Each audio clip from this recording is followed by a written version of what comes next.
Welcome everybody. Thank you for coming on the channel. I am Harold, otherwise known as Figuremania Show. Hope you guys are well wherever you are in the world. And in today, I am joined by an awesome group of panel. Okay, so I got today Heisenberg. What's going on, my friend? Hello. Oh yeah, good to see you, Harold. You too, my friend. And we got Tom, Kaijutopia. What's going on, my friend? Doing great. Glad to be here in such good company. Awesome. And we have Mike Monsters all the way from California. What's going on, my friend? It's good to be here. Thanks for having me, Harold. This is a stacked crew of guys here. I was so surprised when I woke up to the text with the picture of the lineup, and I was like, "Oh, I didn't realize this is a big one here." I'm stoked to be here. I got a beverage to celebrate the king. It's a good year for us. It's a very good year. Awesome. And we've got the Articulation Series, Michael Shipman. How you doing, my friend? Hey, how's it going? Again? Nice to see everybody here today. Yes, sir. Yeah. And we have a new guest, first time on the channel. We all the way from Canada. We have Kyle, otherwise known as KaijuCanuck. Welcome, Kyle. Thank you for coming. Hello. Yes. Yeah. Thank you for having me. It's a privilege to be a little fish in a big pond today, but happy to be here. No worries. But oh man, like look at the chat, man. It's lighting up, man. Holy geez. So let's just say hello to some people. So Childish Landino, what's going on? Alrighty, we have Joseph Then, what's going on? And we have King Gojira. Yo, Harold, I saw your yes. Oh, thank you. And we have EGM. What's going on, my friend? And oh my goodness, all the way from Germany, we have stop motion stuff. What's going on, my friend? Thank you for coming. Alrighty, what's good, bros? Yeah, we're all doing good. Alrighty, what's up, guys? What's going on? All right, guys. So let's get into this conversation, guys. This year, in my opinion, has been the year of Godzilla. What do you guys think? Is that a fair assumption to describe 2023 as the year of Godzilla? Oh yeah. Yeah. I mean, I'll take it. How could you say otherwise? Yeah, absolutely. Yes, I think so. There's been so much stuff that's come out this year, like even announcements and everything. Like I've never seen a time like this. And in all my time that I've been a Godzilla fan, like we got so much, like incredible, absolutely incredible. And you know what? Like there's only so much money that you can spend, you know what I mean? So I feel bad for other people that just can't keep up, you know what I mean? So it's tough, man. It's tough. Yeah. So for sure. So yeah. So Michael, what's your impressions about this whole year? It's been stacked, you know, as far as content goes, and we're not just talking about figures. We're talking about, you know, everything. Sure. It's just I remember a time where we barely got anything, and there was a time where I had nothing, and now there's so much to choose from. So, and if this is 2023, I mean, next year is the 70th. So I'm expecting much more than what we got this year. Yes. So it's been a roller coaster. Yeah. You know, it's not over. Out, content, you know, they got the Monarch show -1. You got different figure lines that are out there like Mezco and Haya and Monster Arts. You know, it's a really good time to be somebody that's kind of dipping into merchandise, you know. I've never seen speaking of merchandise, you got t-shirts and sweaters, all these other things that they're throwing out there, like Toho is selling out, man. Yeah. They're making big buck. They're making big buck for sure. Yeah. I just saw today that they announced on the US I was gonna say that today I saw that there was the U.S. Premium Bandai stores now doing some of the shirts that are over there in Japan. So that'll be neat. Cool. That's I didn't know that. Yeah, I think there's only 4 items that they got. Oh yeah. So Mike And it's getting Monsters, what are easier to your get stuff in the United States too. Mhm. And so Oh we got the yeah. Godzilla store website available in the US. And then Right. I haven't bought anything from it yet, but G Forever did, and he said there was like no tax. I think there was like no tax and no shipping, and he wasn't even That sure like if that was like Sold. a mistake or not. that sounds Mistake or about not. So right. we haven't mentioned it publicly as like I'm mentioning it now, but it's like I Yeah. thought, okay, well, it's like we thought it's like we'll just keep quiet about this in case it wasn't intended. But Sure.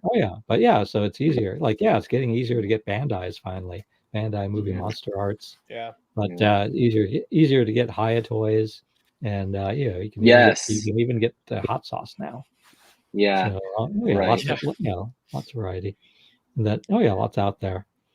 But I'm Yeah. glad there's so much variety too, like with the content too, with the TV show, and now we got American movies and Toho.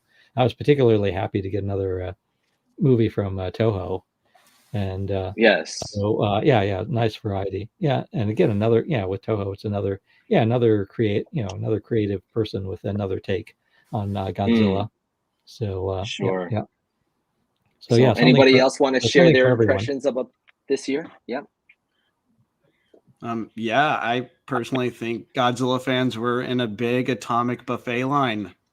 We're not even halfway through, guys. We're like, just imagine till we get to seconds or thirds. I mean, I remember a time between Godzilla Final Wars 2004 to Godzilla 2014, that big long drought where there was hardly anything, and we're all just left to just talk about, I mean, it's fun to talk about Godzilla, of course, that's why we're here. But for new Godzilla content coming in, you got new fans from around the world. I mean, we've all heard this before, but it's true. It's a great time to be a Godzilla fan, and it's about time, I say. Yes. Yeah. Anybody else want to jump in? Kyle? Yeah, I'd love to jump in. The amount of content, it's already been talked about. We've got movies, we've got TV shows, we got a Godzilla versus Power Rangers comic book. Like what on earth? All the merchandise.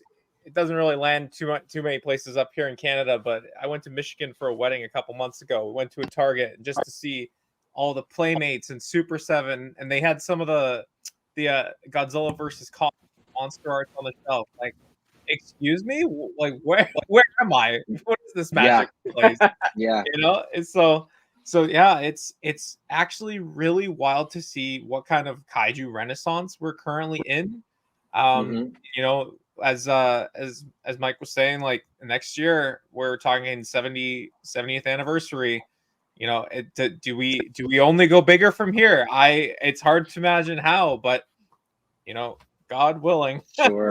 we'll get even more. Yeah. Right. Yeah. Even in video games, like it's not a Godzilla property, but like the DLC for the Giga Bash. Yeah. I mean, that's been pretty solid. I mean, it's like it brought me back memories to like playing Godzilla Monsters Melee on the Nintendo GameCube and Godzilla Save the Earth on PS2 or was it 3? I can't remember. I had that game, but I never managed to play I couldn't find the other one, the Godzilla Unleashed. But like just to play that again, I was like, it brought back memories. And then they brought out now Ultraman on that too, and so I was like, where is that Godzilla video game that we all want still? You know what I mean? Something along that lines, but like with more with the more of the Toho characters and stuff like that. I'm still waiting for that game to come back. So yeah. Atari went all out with Unleashed in their roster. Yeah, that was awesome. That was awesome back then. Yeah. So let's answer this question here. Do you guys think Haya and SH Monsters are going to make figures of? Do we think?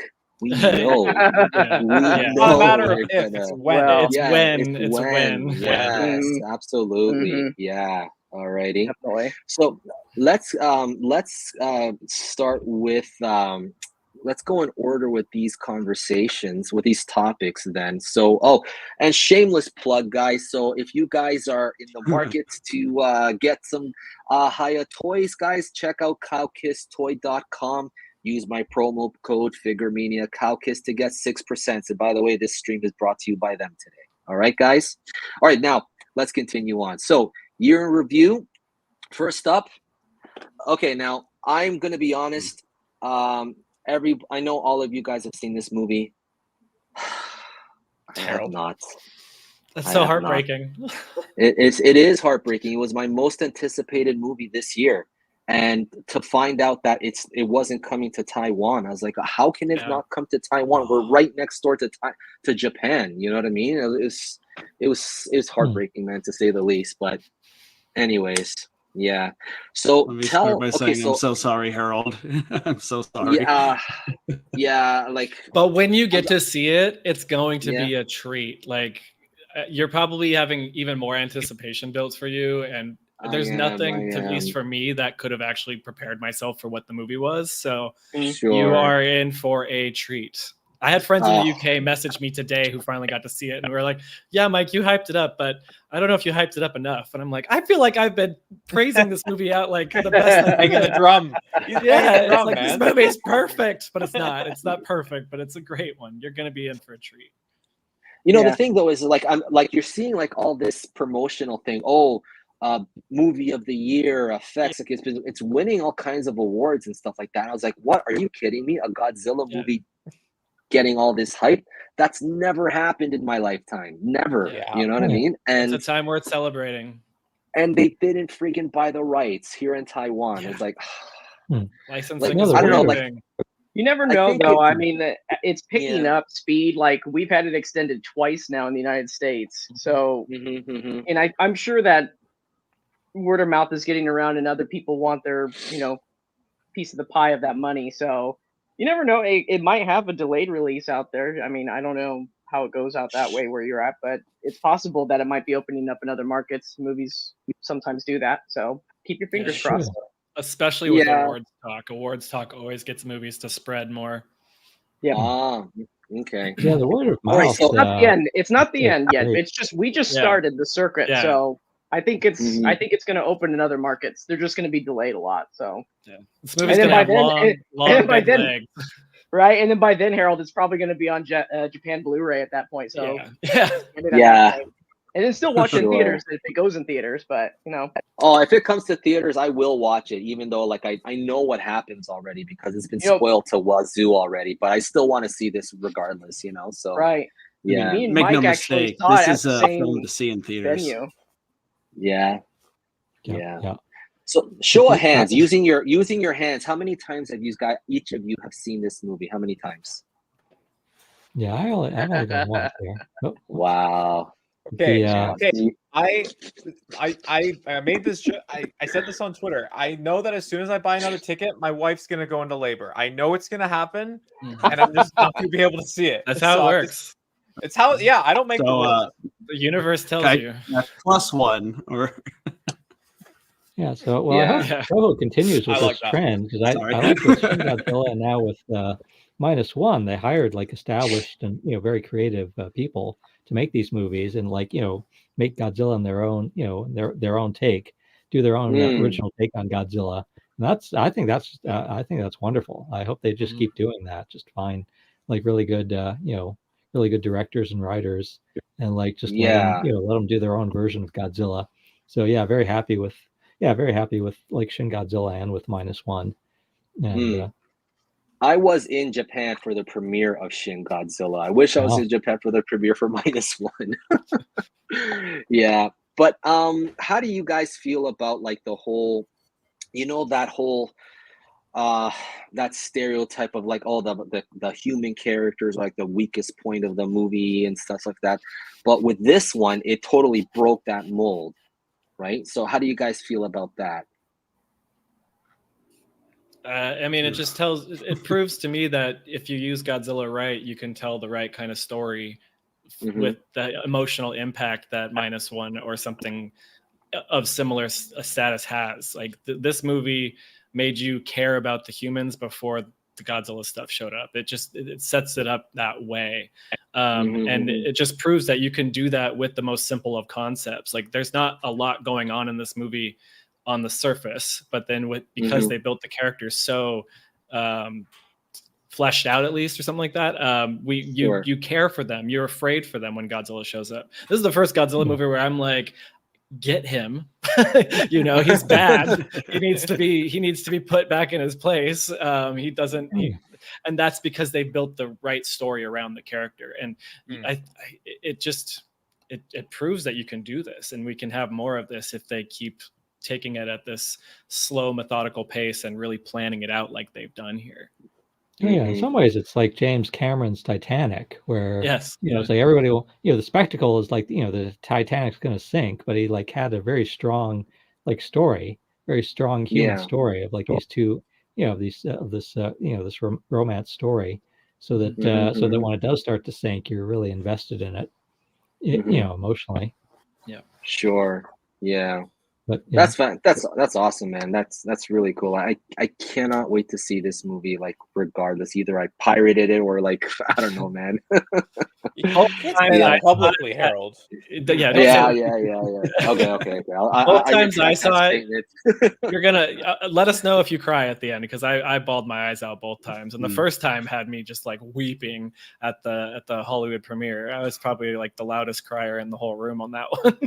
But it's good, and when they can do that kind of emotional buildup and impact, and like hearing that in the theater the second time when I knew it was coming and hearing all the sniffles, it's so rewarding. They did a good job. Yeah. Sure. So true. Cool, man. And I think that's what to add on to what Mike was saying. Oh, sorry.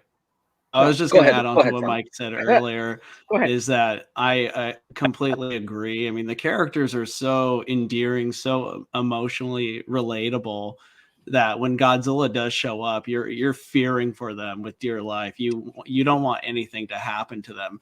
And Godzilla himself has never been this scary. I've never, in all my years of being a Godzilla fan, did I ever, even as a kid, when I first saw Godzilla, I was like, I love this guy. He's the best. I will cheer for him always, but not here. And in fact, every time he showed up, I just felt this spine-chilling sense of dread. Like he was the literal embodiment of like the Grim Reaper, and or kind of like a god of fear in a way. Like every time he showed up, it was almost to haunt our main character, given his things he was dealing with. So, and question: there's nothing like it. Do you feel intent in murder from this Godzilla? Like direct intent to get people? Yes.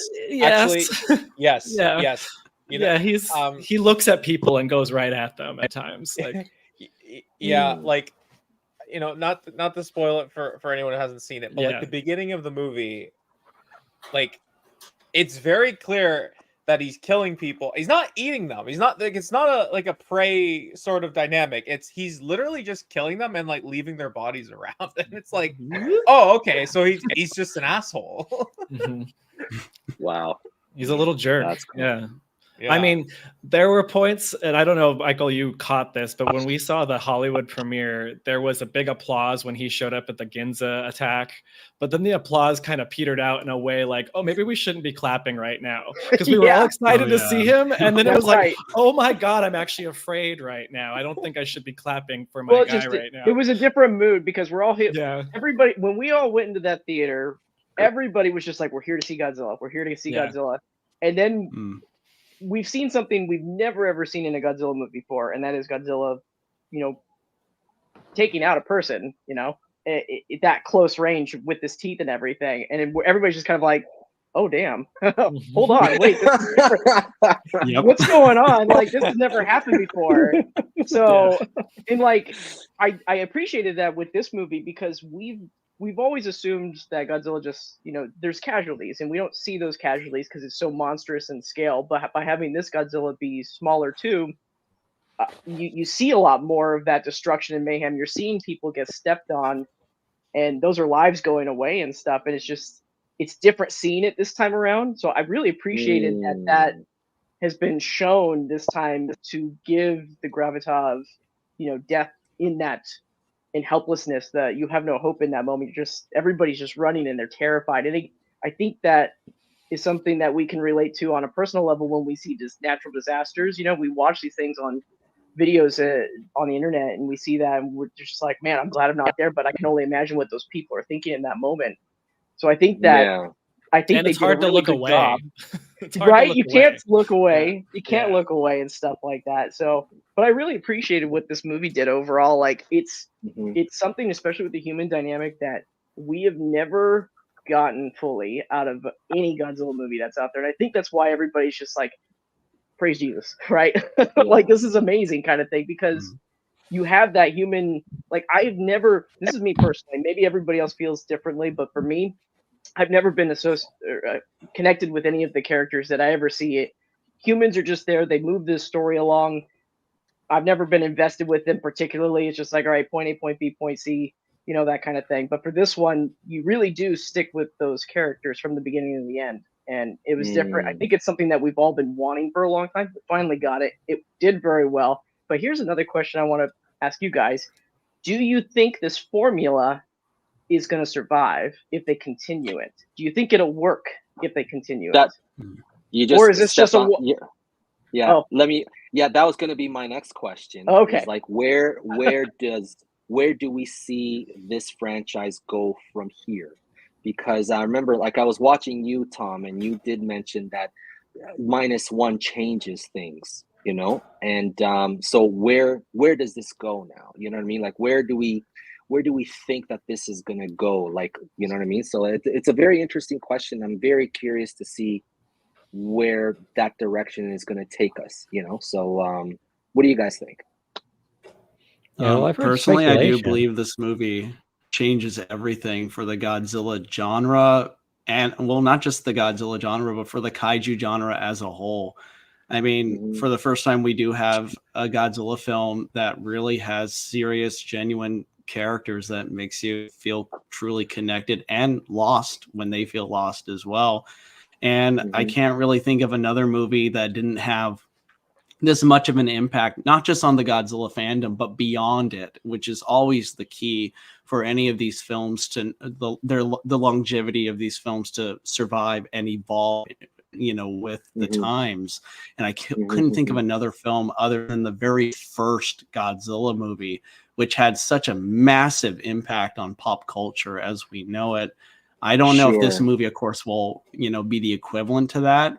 But I do think it really is like when I was talking to a friend of mine earlier, we always wondered what's a good Godzilla movie to recommend to like a non-fan, like their very first Godzilla movie. What would you recommend for the very first time to them? And, you know, I've always like gone through the motions like GMK or, you know, Shin Godzilla or something.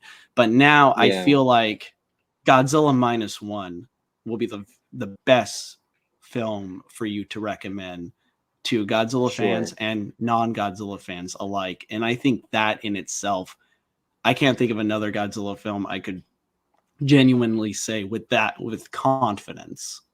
Well, the thing though is like about that question, like it really depends on the age too and all that, right? Like my little kids that in my school, you know what I mean? So like, like I get parents, what do you recommend for their first Godzilla film? I was like, Final Wars, you know what I mean? Because it's like a Saturday morning cartoon, you know what I mean? It's just monsters doing this, you know? But like depending on like on the person and stuff, I mean, 54 is it's a hard, I think it's a hard sell, 54, because, you know, the reality is for a lot of people is that a lot of like in today's age of like, you know, media and things like that, not a lot of people get into black and white films, classic films and stuff like that. They can't get by the thought of a person being in a suit, you know what I mean? They can't focus on the story that detracts from them and stuff like that. So, and I feel that that's one of the things that why some people like they can't look at 54, you know what I mean? There's Godzilla fans, I think, to this day that have not seen 54 because of those reasons, you know, but they can look at this movie and like, oh yeah, it's more embraced, you know? So if you're not in the habit of watching like, you know, classic films, classic black and white films, it might be a bit much to try to get someone who's like been raised on, you know, contemporary movies to watch, you know, to watch something like that.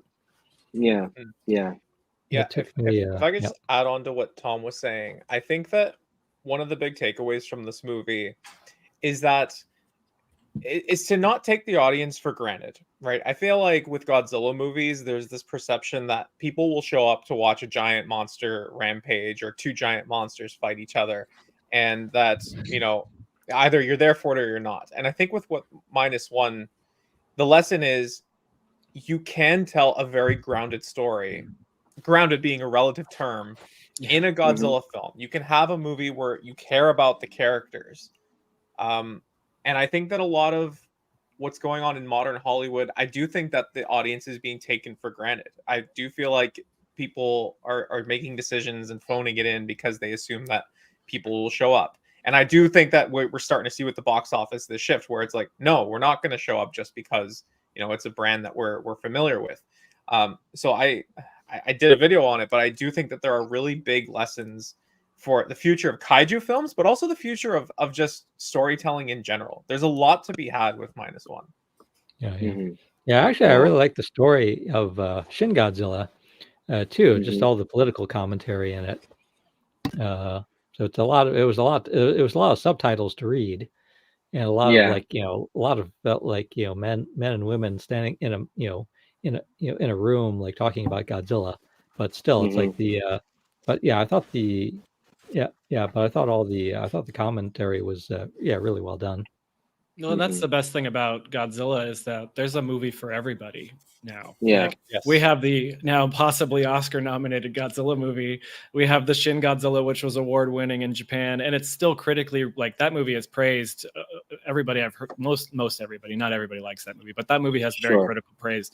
And then we also have our personal Godzilla movies that we like for our own reasons, maybe because we saw it when we were a kid and it was the first one we saw or something. Each Godzilla movie has a special thing for everybody. And that's kind of what's really awesome about this franchise is it doesn't have to, every movie doesn't have to work for everyone.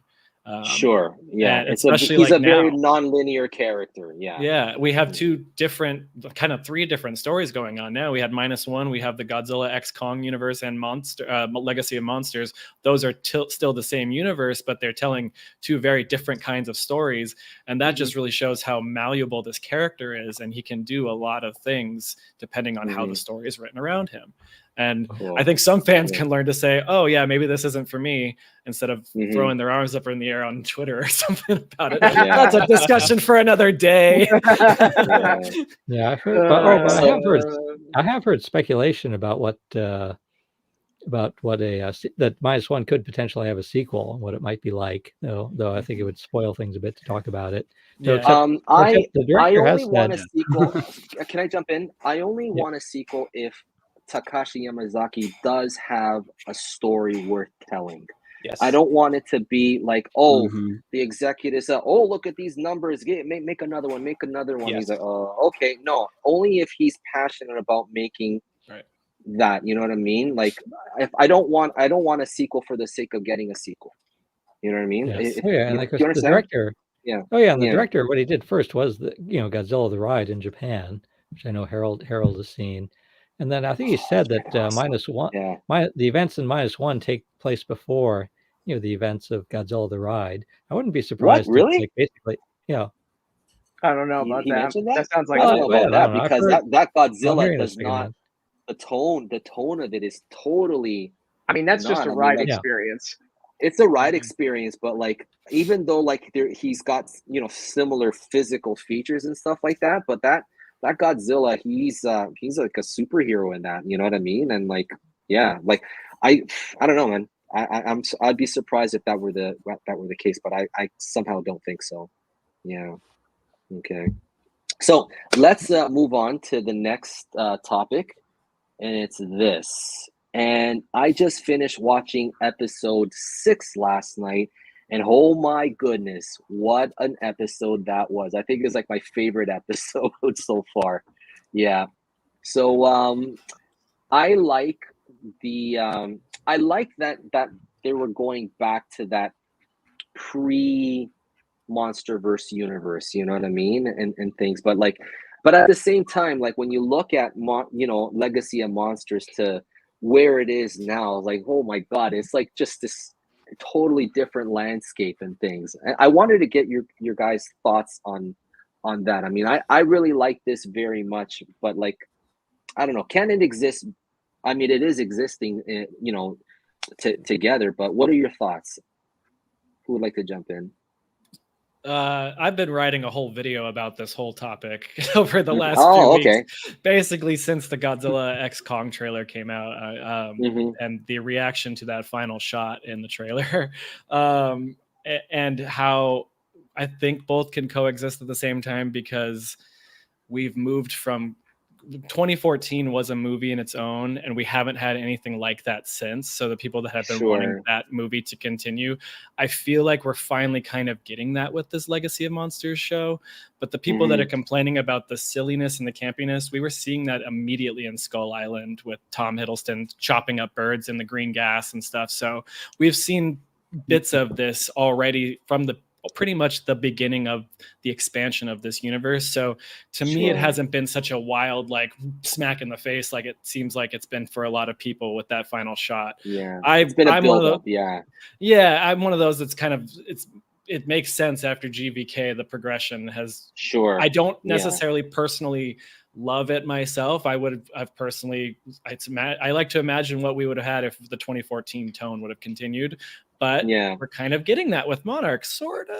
You know, sort of. We got to see how the whole thing wraps up beforehand, and the whole thing might wrap up and tie the silliness of Legacy of, or the silliness of GVK to the seriousness of Legacy of Monsters in the end of this season. We haven't seen how it wraps up yet, so there's a lot to still be kind of discovered. And I'm kind of like, for me, maybe it's because I've been trained as a Godzilla fan since I was 2 years old in 1988, like growing up on Showa, growing up on Heisei to the Millennium, I'm used to these tones just all over the place. So I think I'm a little bit more forgiving than maybe the younger fans who kind of jumped in at the Monsterverse. And I completely understand that it's still kind of a bit of a shock. So I'm kind of like, I see both sides of it. I'm stoked, but I also kind of get that there is a shift and not everybody might agree with it, you know? It's a very fine line. It's like, if they go too far, they're going to really mess it up. Yeah. Just how far can you go? Exactly. Yeah. You know what? Speaking of which, I think it's how fast you go that far. Like, if you can do it progressively, you can get to those wackier moments, but don't just, I can't do this like super fast. Technologies evolved that fast. Like, that's kind of one of my complaints, you know, like in this Monsterverse, technology's moved very fast between movies, but they're in the movies. So I kind of have to accept it at the same time. I'm happy that it's gone that far, actually. Me too. It's like, it's doing the same thing as me as a kid. I was like, I saw this stuff in the 60s and the 70s films and the, you know, and in the Heisei films. So it's tapping into what I've always had as a Godzilla fan. So in a way, it's giving me what I've always wanted. So Harold, your initial question, like, is this like a sustainable practice, like having your big blockbuster films and then your more let's say intimate shows with stuff like Monarch? So I think that the story that's been paved so far with the 4 films we've gotten, you know, I think that Monarch has found the areas where you can flesh out the human element and you can tell the story, you can fill in those gaps. And I really appreciate Monarch for what it is, like revisiting, as to Mike, like what Mike was saying, revisiting those tones that 2014 had. Now the question is it sustainable? And I think it really depends on how much Godzilla X Kong and future movies kind of jump the shark a little bit. Like, we're talking about a movie now where Kong has like an iron gauntlet. And you know, Godzilla evolves very, very quickly.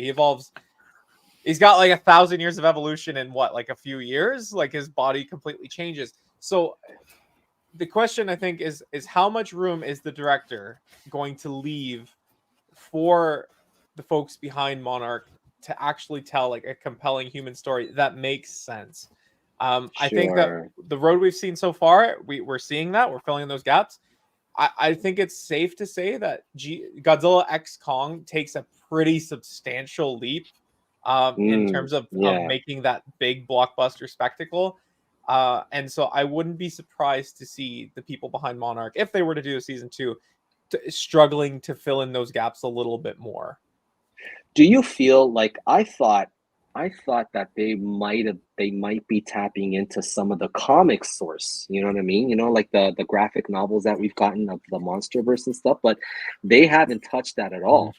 You know, so do you find that surprising, or is like intentional? I don't know. What do you think? Yeah, it's a good question. I think that they're different mediums, right? Again, like comics are not the place to tell like a very, at least for Godzilla, not the place to tell a very compelling human story. And so I'm not surprised to see them not tap into the comics.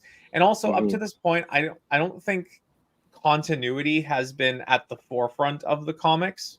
I know it wasn't with the 2014 prequel comic, and I've seen KDM on Twitter talking a little bit about how the Godzilla Awakening graphic novel with Shinomura, like that's going to be retconned at least a little bit. It is, I would love to see them tie in the comic stuff, because there are some really great monster designs in the comics since King of the Monsters. But I'm not surprised that it's taking them a little bit longer to sort of build that cohesive continuity. Sure.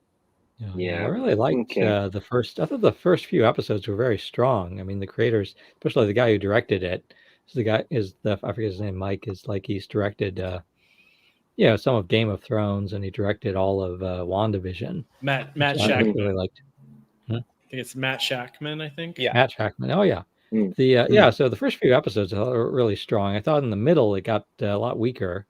Like maybe they handed it over to the interns to handle the middle episodes. But I'm hoping it'll have a strong ending again, because that seems to be a trend with a lot of like online shows. Is like put the emphasis on the beginning and the end, and the middle can sometimes can get very weak. But I'm really glad that they've they are very much back to the tone of 2014. I'm really surprised how much Monarch as an organization is being portrayed as sort of like this pretty dark is a pretty dark organization, because I never got that from the movies. No, not at all. Yeah. So they're the bad guys. So I assume it's going to be portrayed as maybe temporary. But I think we're going to have some. Surprise. We're gonna have a switch. We're gonna have to. It feels like they're building. And I mean, we kind of did in the recent episode with. I'm not going to spoil it in case anyone hasn't watched it, but like one of our main characters is like, I'm here to help him. And like it's like it felt like that was easy to see coming because of the way he's been so suspicious. But I think we're going to be in for a couple of twists and turns here, which are going to make the story a heck of a lot more interesting in some areas too, which I'm excited for. I'm really looking forward to the way they take this. I haven't loved the show myself all the way through. Some of it has been a little slow, like we've talked about, but I'm curious to where they're taking it, at least. Okay, show of hands. Who's seen the latest episode 6? Raise your hands. Oh yeah. Yeah. See, I didn't want to. You know what? When you watch that, okay, I was like, oh my god, the scale. You know, one thing that like I kind of missed from 2014 was like the capturing of the scale of this. I was like, oh my goodness. Yeah. Wait till you guys see it. It's awesome. It's just really awesome. Yeah, it's funny that you say that, because I've perspective. Yes. Because I've seen a few people on Twitter as of today saying that they feel he's moving really fast, or things aren't as big, and I'm like, what are you talking about? What show are you watching? Like, sometimes people are just on a little small screen this big. Yeah, exactly. I think people are just. It's not big enough. Yeah, they need to slow down before they hit send. Look, Mike, it's not big like enough. Godzilla. Godzilla could literally be real right in front of some of these people, and even still, it just wouldn't be enough. He's still not realistic. Yeah, something's not moving right. The spines don't look the way I like that. It's not. Well, I'm curious what you guys think of the original monsters in the show, because I've actually been a little disappointed with the designs. So that's one thing I've really wanted from like the legendary movies, and now from Monarch, is like, can we have some new, brand new kaiju that we've never seen before? And we haven't gotten as much as I had hoped, and a lot of the designs have not been quite as exciting as I would have liked. But I'm not sure what how much people are enjoying it. That ice monster really was the ice. Yeah, the ice monster. That one I thought was the standout. Yeah. I feel like otherwise, I don't. Oh, go ahead. they keep Go ahead, disappearing too. Like we haven't really seen I'm assuming the show will give us, we'll tie up these loose ends, ideally within the next couple of episodes with some of these monsters, like the Ion Dragon, for example. Some of these monsters just appear and then they're like, they wreak terror on our characters and then they disappear. And the question is like, where have they been? Are we going to see them again? I hope so. But, the only one that really was that standout for me that was so cool was the ice freezing monster. That was pretty cool. That was pretty cool. Yeah, it was cool.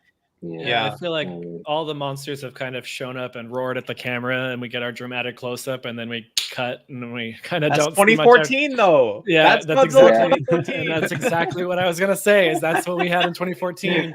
But I also I'm new to the franchise, but I started playing Monster Hunter in the last few years, and I feel like these kaiju titans have all kind of felt like little Monster Hunter creatures, and not necessarily big legendary monsters like we've seen in the Monsterverse so far. But it's not that I don't dislike them though either. It's just they kind of feel like they've been snatched from another kind of place to me. Sure. Okay. Maybe it's in the contracts. Like we can only appear for 5 seconds. Yeah. I feel like they have a really good agent. What was that? I said they do feel like they're part of the Monster Hunter world. Yeah. They don't feel like they're big, but at the same time, I think they're trying to make them more. I mean, I feel like the scale is a lot smaller with a lot of the interactions that we've been seeing too. They're not giant like Godzilla. They don't always have to be Godzilla size for me. Like they can be up and down. I think that's what the show's trying to establish. Yeah. I appreciate that actually. Yeah, that there's different sizes and stuff. Especially like that first episode with the little bugs. Yeah. Yeah. All right, so I think that's the best way to go too. When it comes to monster sizes of all different shapes and sizes, to make it more of a feel for a human threat. And if they're like these things are the size of humans and they terrify you, wait till you see the very big ones that hardly even notice you when they run amok. And I think that's just what the show's doing pretty good. Sure. Cool. All right, so let's move on to the next topic. Okay, so this.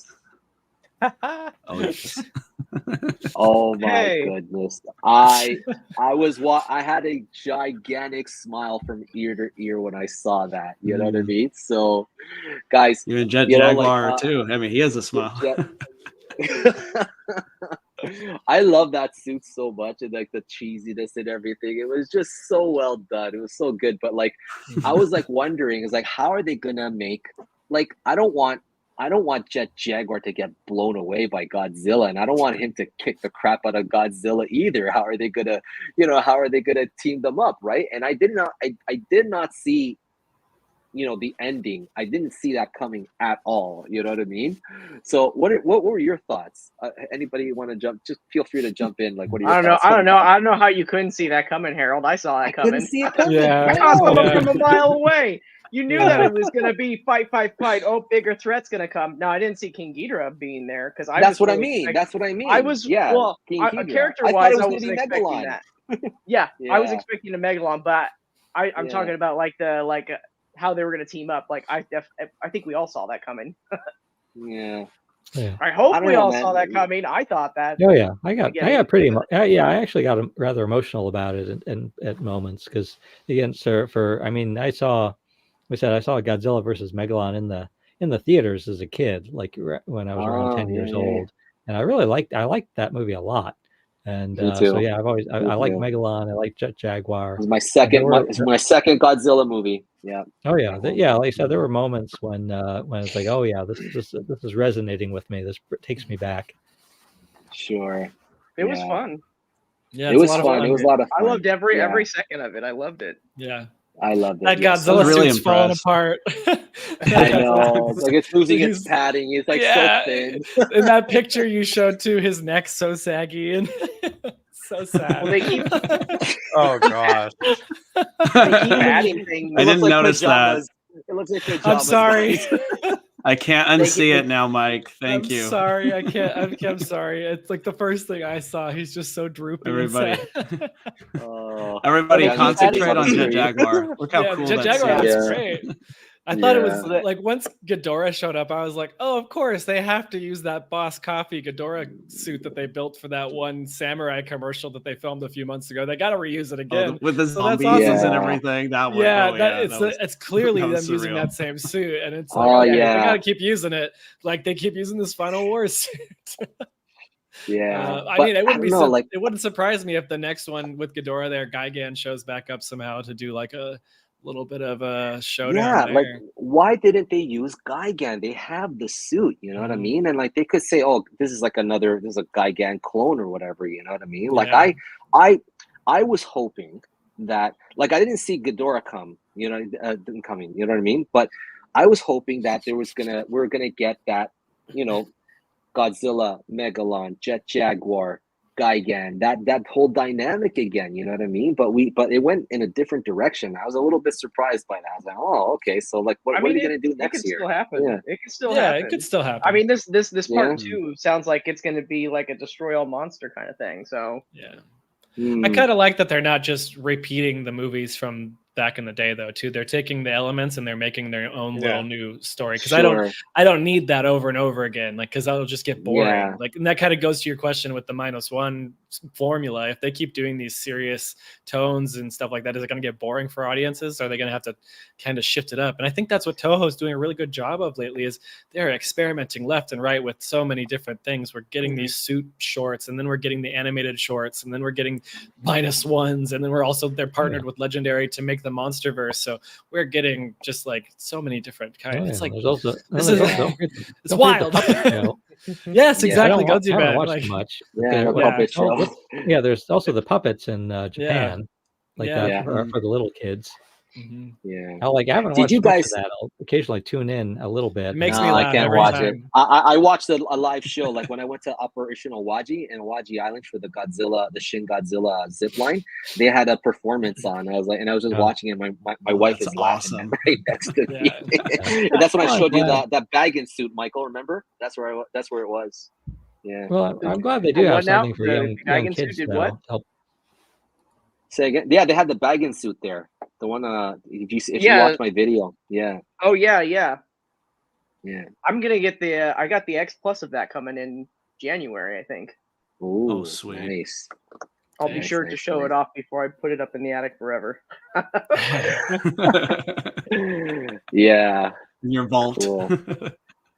I didn't like the design of that guy, No, it was too chubby in the neck and everything. I like a slim down Gigan.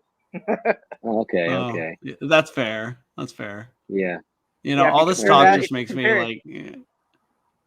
I was just saying, all this talk just makes me appreciate Godzilla even more. I mean, we've been talking about -1, Monarch Legacy of Monsters, and now this tribute to some of our favorite films growing up, and like they're all so. There's a Godzilla movie for everyone. I mean, that's the large appeal of Godzilla. That's the power of him. I mean, it's not just his atomic breath or just his immense size. It's the fact that like his appeal.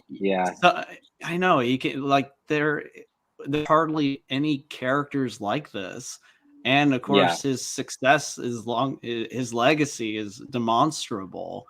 And now I think major studios are really beginning to see that. I mean, Godzilla -1 success demonstrates that you can have a serious Godzilla movie, and as long as it has a really great script and a great director and acting, it can it can really go places. And now we have Monarch, like a streaming service, a TV show, something I never thought we would see. And then we can go back to Godzilla X Kong is going to be silly in just a couple months. It's going to be fun. Fingers crossed. And now these tribute shows, it's just great. I mean, if it's not your cup of tea, that's fine too. Which I think is really important. There's a cup of tea to choose from. There's multiple cups of tea. You have so many options. That's different the best flavors. part. Exactly. Different flavors. And that's okay. One right next to it. I really wish. I think most fans embrace that. I think most of us understand why that's important and significant, but it does bear reiterating at times. Like, it's okay to not like this cup of tea, this, I mean, or Godzilla hot sauce, whatever brand. But you know, it's fine. Yep. I mean, there's something for. I think that's something that's really important. Yes. Cool. Share. Did you guys see the behind the scenes of that of that short, the Jack Jaguar, and no, it was awesome, man. I love watching behind the scenes of you know of those shorts, you know what I mean? And like you just get to see how like they did the pyrotechnics and everything and all that, the stunts and all that. Like it's I like watching that stuff, and mostly like for my toy photography, I get ideas. Oh, okay, so you know, lighting setups and all that. It's awesome. I love it. I love it very much. Yeah. So, alrighty. Anybody else want to add anything to this one? It was good. Nope. Moving on. Good. Moving on. All right, so let's go to the next short. And it was this one. And I was like, holy moly, man. This short was freaking cool. You know, Megalon was just an absolute badass. I mean, he made Gigan look like a wimp. Like he gave Godzilla a run for his money, while this Godzilla just like took on a whole bunch of Gigans all by himself. You know what I mean? So did you get that? Did that sense that like, man, like this Megalon's like really, really powerful? Yeah, absolutely. Like he was, he I think he like arguably did more damage than all of the Gigans in the previous show managed to do to Godzilla. Yeah, I will say that I don't think this one had quite the same impact on me as the Gigan one did, and maybe that's just because the Gigan one, it was the first one, right? Maybe that's what it was. But you know, seeing Godzilla channel his atomic energy into his fist and punch him, like I was on board. I was like, okay, that's awesome. When he did the burst out of his spine and he used it to propel himself and then kick the Megalon, that was so awesome. It was awesome. But I was like, okay, this is starting to feel a little bit more Showa-y at this point, whereas before it felt a little bit more like Heisei, a little bit more serious. So I did have fun with it. I do think that the Gigan one had a bigger impact on me. But I think this Megalon design is super cool. I think he was top notch. I love it. Man, he was awesome. Yeah. I want an SH Monstars figure of those guys. Oh yeah. They just I want a Gigan Rex one too, if we can add that. Yes. They just added those guys onto their surveys. Not the characters, but the Rex and Megalon. They just added those onto their surveys recently. So that's good news. Oh, that's good. That's so good. Yeah, I want that Godzilla too. Is like I love how like they've given him powers, like these secret powers, like from you know, from one short to another. You know what I mean? And like he had like these Jedi atomic push powers at one point. Remember, like when he was fighting, I was like, oh my god, he's turned into a Jedi. He's like doing this and all that. I was like, what? It was awesome. It was just awesome. It's like a Showa movie with a Heisei skin kind of thing. Yes, sure. And I even like I felt that the Gigan Rex one, and maybe it's just me, but the way they move around felt a little like they were just weightless at times. Like, and I felt that even more so in the Megalon one.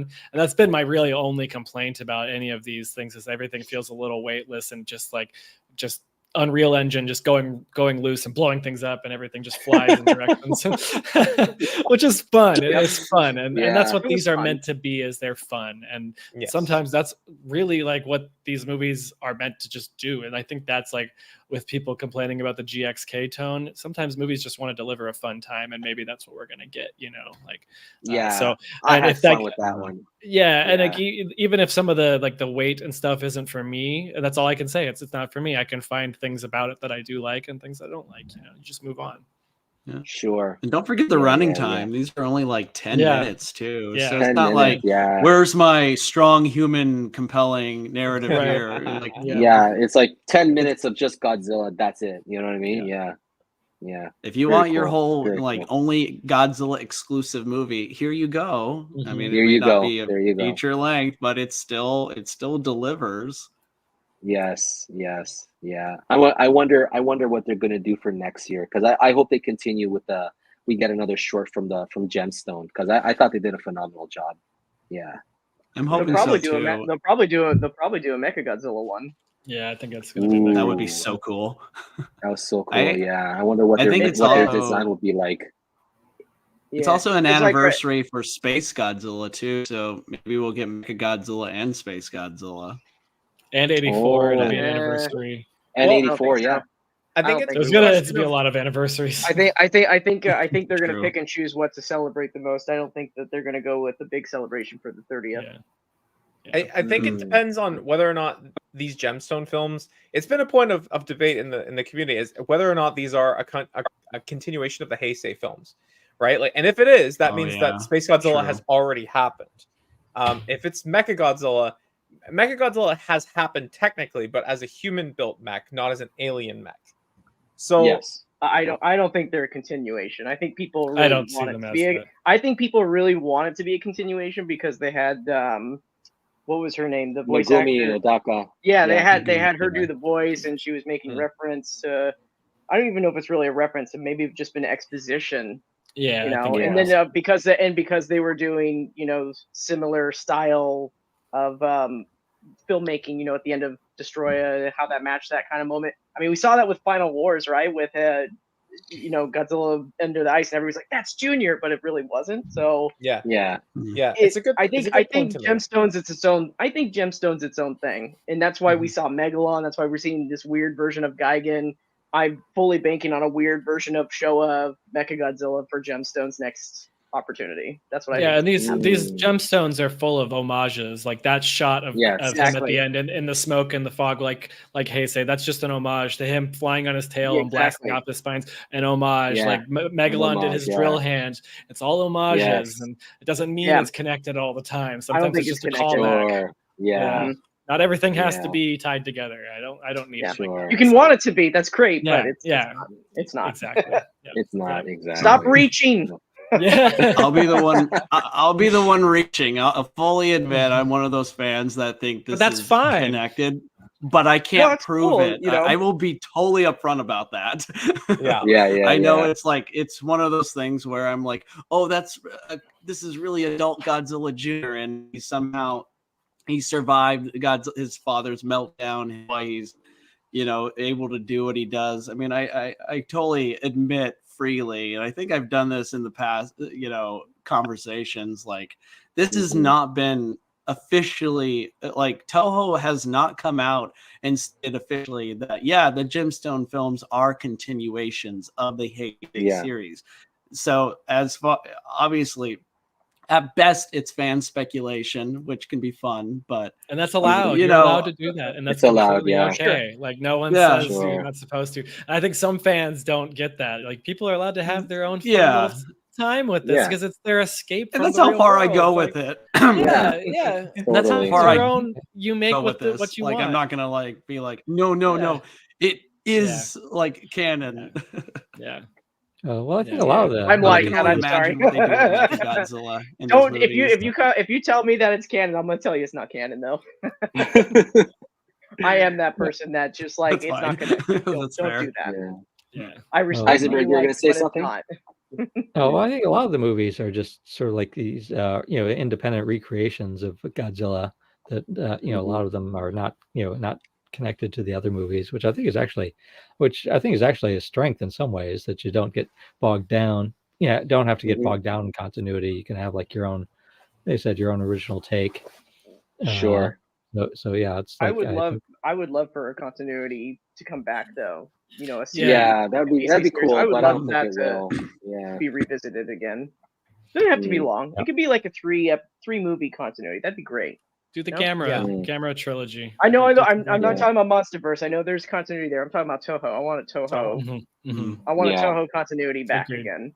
Yeah, sure. I love solo Godzilla movies, but I want more now. I want an ensemble. This is why I think Toho is extremely reluctant to even want to say the Gemstone films are connected, because there's a chance, you know, if they were to do that, that could like sabotage any future plans that they might have of making future projects that are directed.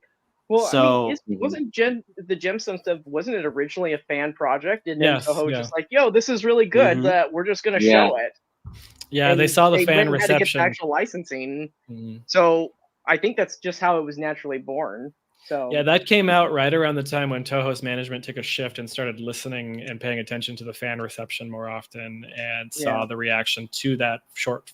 I think it was the Gamera versus Godzilla short film, I believe, that they saw, and that's what got him the gig, or them the gig, to do the Gigan Rex short. But Toho shifted and started paying a lot more attention to the fan reception to things, and that's why we've seen such an expansion of this franchise, because Toho is listening a lot these days, a lot more than they used to. That's awesome. The true potential of these Gemstone films, or just shorts in general, is that you can come back and, you know, maybe retell a story, maybe make something connected to the Heisei series. You can make a follow-up to GMK if you want with some of these. Officially, you know, there are doors of opportunity here that have been opened, and it's nice to see that Toho is, you know, been listening and acting accordingly.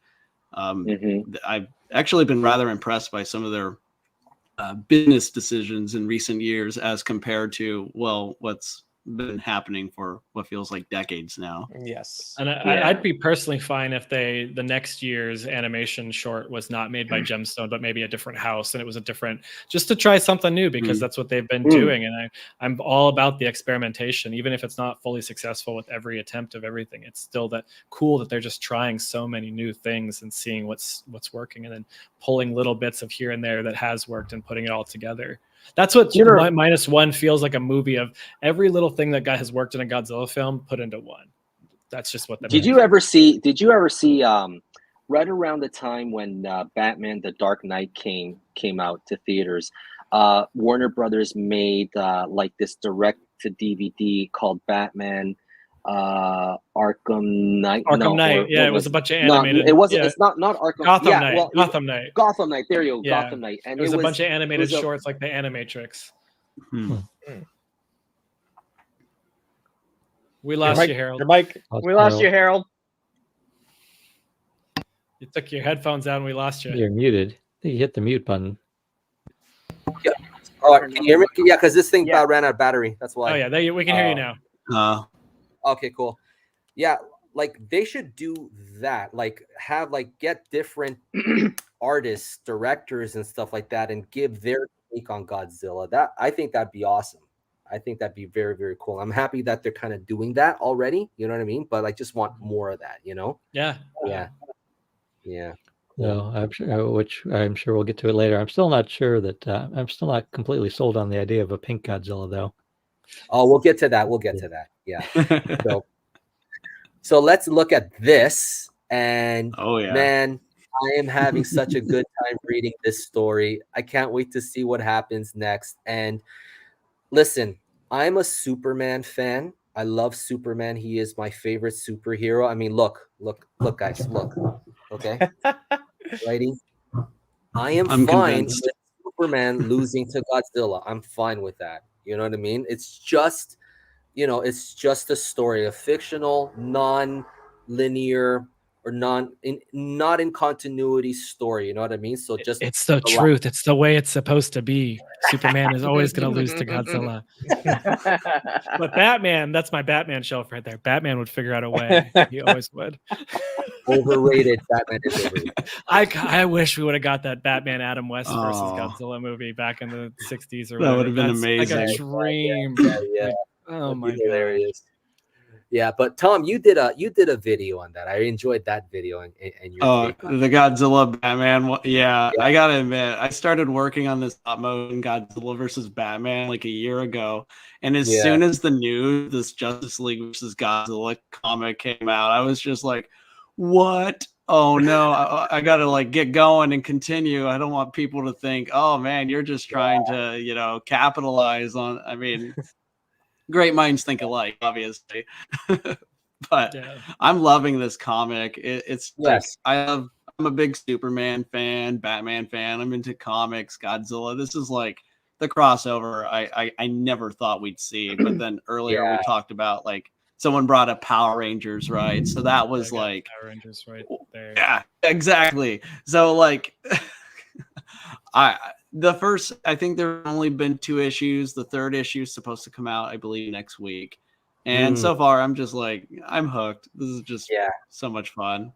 Yeah, and the art's beautiful too. Like I love the art, you know what I mean? And like and the story's fun, you know what I mean? Like of course it was gonna be like some kind of gem, you know, the dream gem or whatever that was gonna bring them over. That always happens, you know what I mean? So like I like how it was Toy Man that did it. I kind of feel like us toy collectors of Godzilla and maybe superheroes are like, man, what are the writers trying to say? I kind of feel like we're part of the plot now.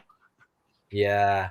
Well, I haven't read it yet. It's like, do you know who the writer is? Curious who's writing it. Couple of guys actually. Who are they? I forget. Yeah. But anyways, like I mean, anytime like there's new like even comics or whatever, like there's just more inspiration for guys like me, you know, toy photographers. You know, Mike Monsters, you're a toy photographer. So is you know, Michael Shipman. Like it's just fun to like get those figures and like try and make a scene and stuff like that. It's just awesome. I love it. Like I've done so many of those shots already, you know, with my toy photography and stuff, and I can't wait to do more. So you're always so good at it too. You always kill it.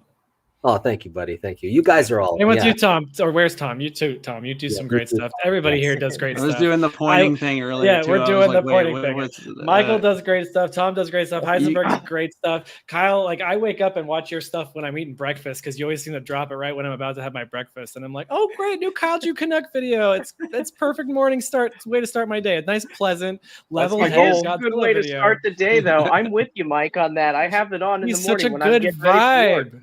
Yes. Thank you both. Thank you both. Yeah, Kyle, you give us such a good vibe, man. Yeah. I'm so happy to hear that. I'm glad you guys. It's just nice to hear somebody not snickering and yelling and shouting and all that stuff. So it's just like, okay, I had to get you on here. That's why. Get waking up morning to this and just kind of okay. That's nice. I think for Michael and I have like I worked at Bandai professionally, and Michael's worked with Bandai, and just we were used to the negative and the not always happy criticisms of the thing. So it's nice to hear a very positive. Like I hear that at conventions. When I was going to conventions often, the customers there and the clients were always so kind and helpful because they're there and we're excited about all of it. But the people online are not always as positive. So your voice is just such a like welcome situation in today's world, especially nowadays with a lot of the discourse going on. So I'm very grateful to have you in the community, Kyle. Well, thank you so much. Like, so in my conversation with Kyle Wadaga, I was talking about how one of the first videos I made on the channel was on negativity bias. It's not, and not, you know, now that I'm looking back on it, it's not the best video, but you know, we talk about the idea that if you put content out there, you could talk about how something is awesome. You can talk about how something sucks. And the one that is about something that sucks will get like 100 more views, 100 times more views.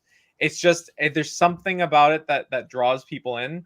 And I do think, unfortunately, not just this community, but in this community, there are people that kind of play into that and feed into that. So I really just try to approach things from a perspective like, hey, like there's nuance, guys. We can have a thoughtful discussion about these things. So so thank you all. I don't want to detract from Harold's schedule, but I appreciate the love. I'm sorry to derail Harold. No.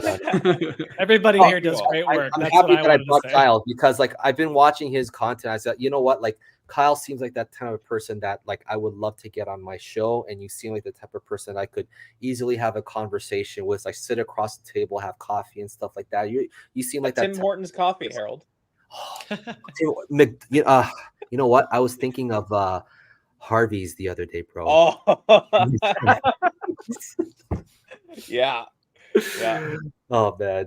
Anyways, for those of you, for the rest of you, Harvey's is a burger chain in Canada, and they charbroil, they barbecue, they broil the hamburger like right on the spot, and it's just so awesome. It's awesome. Are you saying Harvey or Hardee's? Harvey's, like Harvey Dent. Yeah, not like Carl's Jr. Okay, not like I thought I heard Hardee's for a second. I was like, wait, that's Carl's Jr.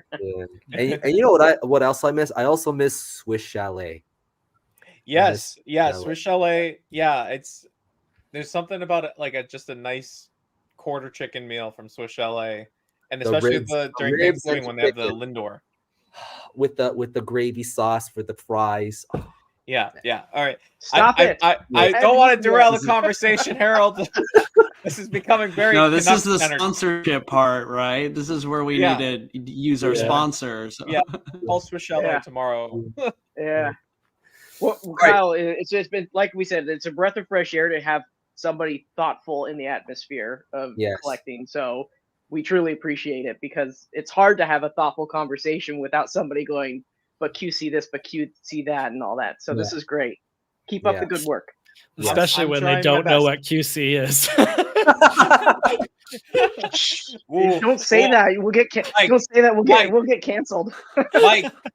Mike, I'm gonna get shot down before I get anywhere. Please. We're an hour in. We can do this now. I didn't know until I worked at Bandai. To be honest, I didn't learn what QC actually meant until I worked at Bandai. So I was, anyways. So awesome. Derail any further. Let's get back on track. Sorry. All right. Mike's MO is tracking off. All right, guys. This right here. It's beautiful. That's a work of art. They're so happy. Look at how happy they are. They're the best of friends now, aren't they? They're so stoked.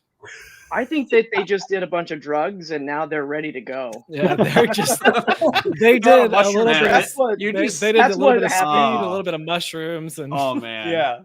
You guys are just like, yeah. How did you get access to the script? I mean, I have the crew shirt. I could tell you everything if you want to know it. You know what? I'm looking forward to this movie very much. I'm too. I like this new Godzilla design, but I'm still not sold on the pink. I'm too stuck on the blue. Like I'm trying to. I look at that Godzilla and I was like, I like the design and I like and everything, but the pink, I don't know. Like it throws it off for me. Like I'm still trying to like look at that Godzilla.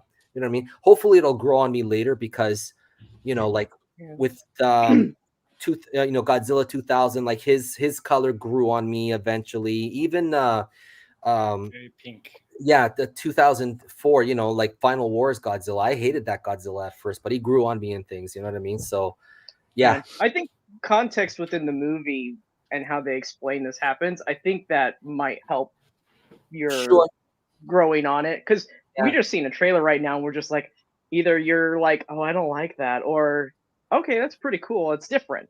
Yeah. So you're either I think everybody's on one side or the other. There's nobody really in the middle. Yeah. Kind of like I either hate it or you like it too. Judging a trailer is way different than judging the final product. We have no context still. We've only seen the littlest appetizer. There's like literally nothing in the trailer that tells us the actual story for the film. Right. And why and how we get to pink and all of. There's a lot going on. I mean, like it could be an infection or something. We don't know. Yeah, we'll find out. Yeah, I'm curious to see it how also it helps to see. Well, it also helps to see like how it might compare and contrast to like here's what pink Godzilla looks like during the day, but will he look way better at night? I mean, that pink glow at night might actually look way more badass. Yeah, So I'm curious how it'll go with other colors. Because in 2021, Godzilla versus Kong, I know one thing that really struck me was how much the director was using color. Like there's a lot of neon colors, and then especially with the Hong Kong battle at night, the city lit up with lots of pastels. So my impression, my guess is it seems like this director really likes color. So maybe Godzilla's pink because he wants to have also a lot of other colors, and maybe when all the colors are on the screen at the same time, maybe they'll complement each other. Mm-hmm. But in terms of but the other big thing is Godzilla seems much more slim and athletic, and what I'm kind of hoping for is something like War of the Gargantuas, where sort of like the monsters are like more like a little more humanoid and athletic, and as a result they can have better fights. That we've got like sort of like a slim and looks like we have a slim and athletic villain in Scar, and now like Kong and Godzilla are also going to be kind of like athletic, so maybe they can have like really good like wrestling style fights. So that's sort of what I'm hoping for. Yeah, I think we're gonna get that. I mean, we saw him do the animalistic crawling and stuff after Kong and biting his toes. So I think what people haven't seen yet is all of that stuff, because they don't want to put all of that in the trailer as well too. We're gonna see what worked really well in GVK times a million in this new one. I think they definitely taken, and they've done a ton of test screenings for this movie to really dial this one in, I think too. But I also know that Wingard does in fact like color. His past movies before the Godzilla versus Kong and all of that, they all had a neon color palette, every single one of them, especially his horror film The Guest and it also stars Dan Stevens, his current main actor for this new one. So he's got things that he likes to pull from, and I believe he is a big fan of this specific design too. Makes sense. So I think from friends of mine who have spoken, I believe he kind of pulled this specific suit and was like, let's make it more like this. So I wouldn't be surprised if he likes the color palette, but also he's like, let's do an homage to this because it matches the color palette that he likes as well too. And with the crew shirt that I have, I think it's in my laundry right now, so I can't go pull it out, but it's pink and blue, and I think that pink and blue was like right from the beginning with the color scheme that they were looking for to play. I mean, you see it in the poster too. Yeah. I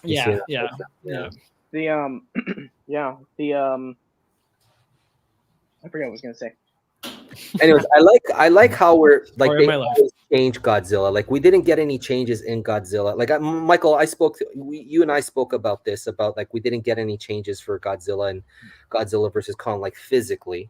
You know what I mean? They were just like minor changes, like alterations. Like it was so small you wouldn't notice it unless you really compared both of those models together. You know? And we were talking about that though. Like traditionally, Godzilla has always changed in every movie, speaking and so and then MonsterVerse comes around, we get a change from 2014 to 2019, but then 2019 to 2020 not so much of a change. And I'm on the stance for this movie, I'm on the stance of like I'm gonna more or less accept this design. I really am looking forward to it because it is different. I've been able to see the full render of it, so have I. Yeah. Can we? I know Harold. Michael, can we show it or no?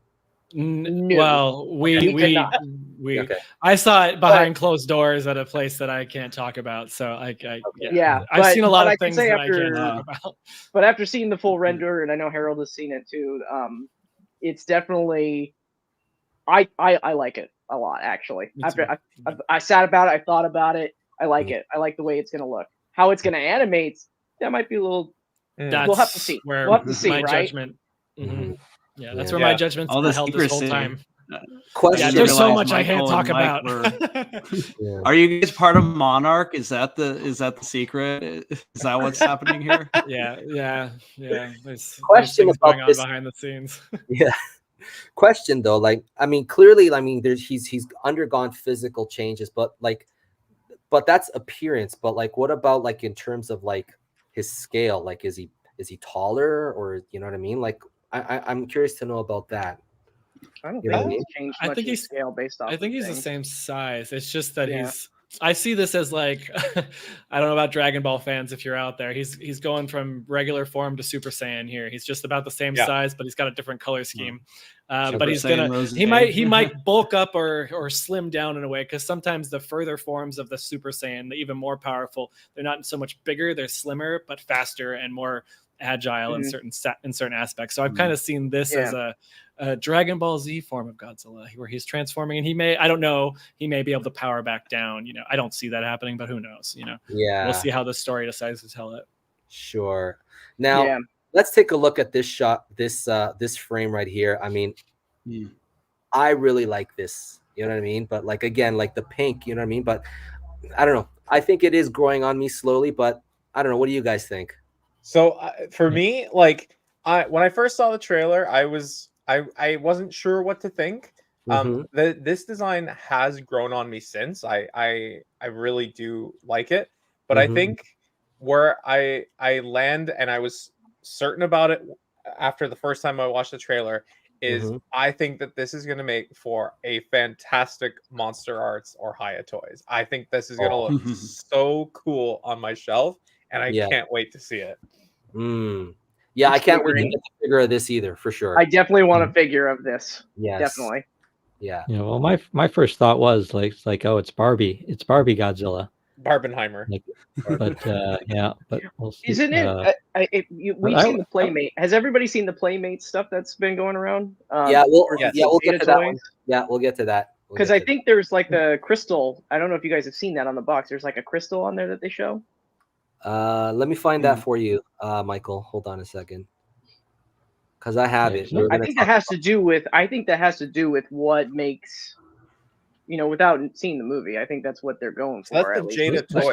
No, Jada. That's Jada, right? Yeah, that's Jada. Yeah. I didn't even know Jada huge, existed. right? It's like 12 inches, right? This takes me back to that old. I forget what brand it was, but it was some knockoff Godzilla that walked around and you put smoke liquid in its head and it would light up the green eyes, and it would walk. This took me back to exactly like that, just a modern version of it, and I love that it rotates its torso and roars and spits the steam. That was fantastic.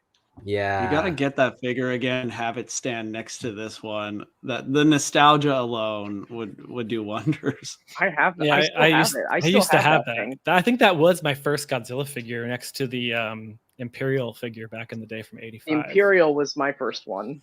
It was either one or the other. They flipped back and forth for me. Yeah.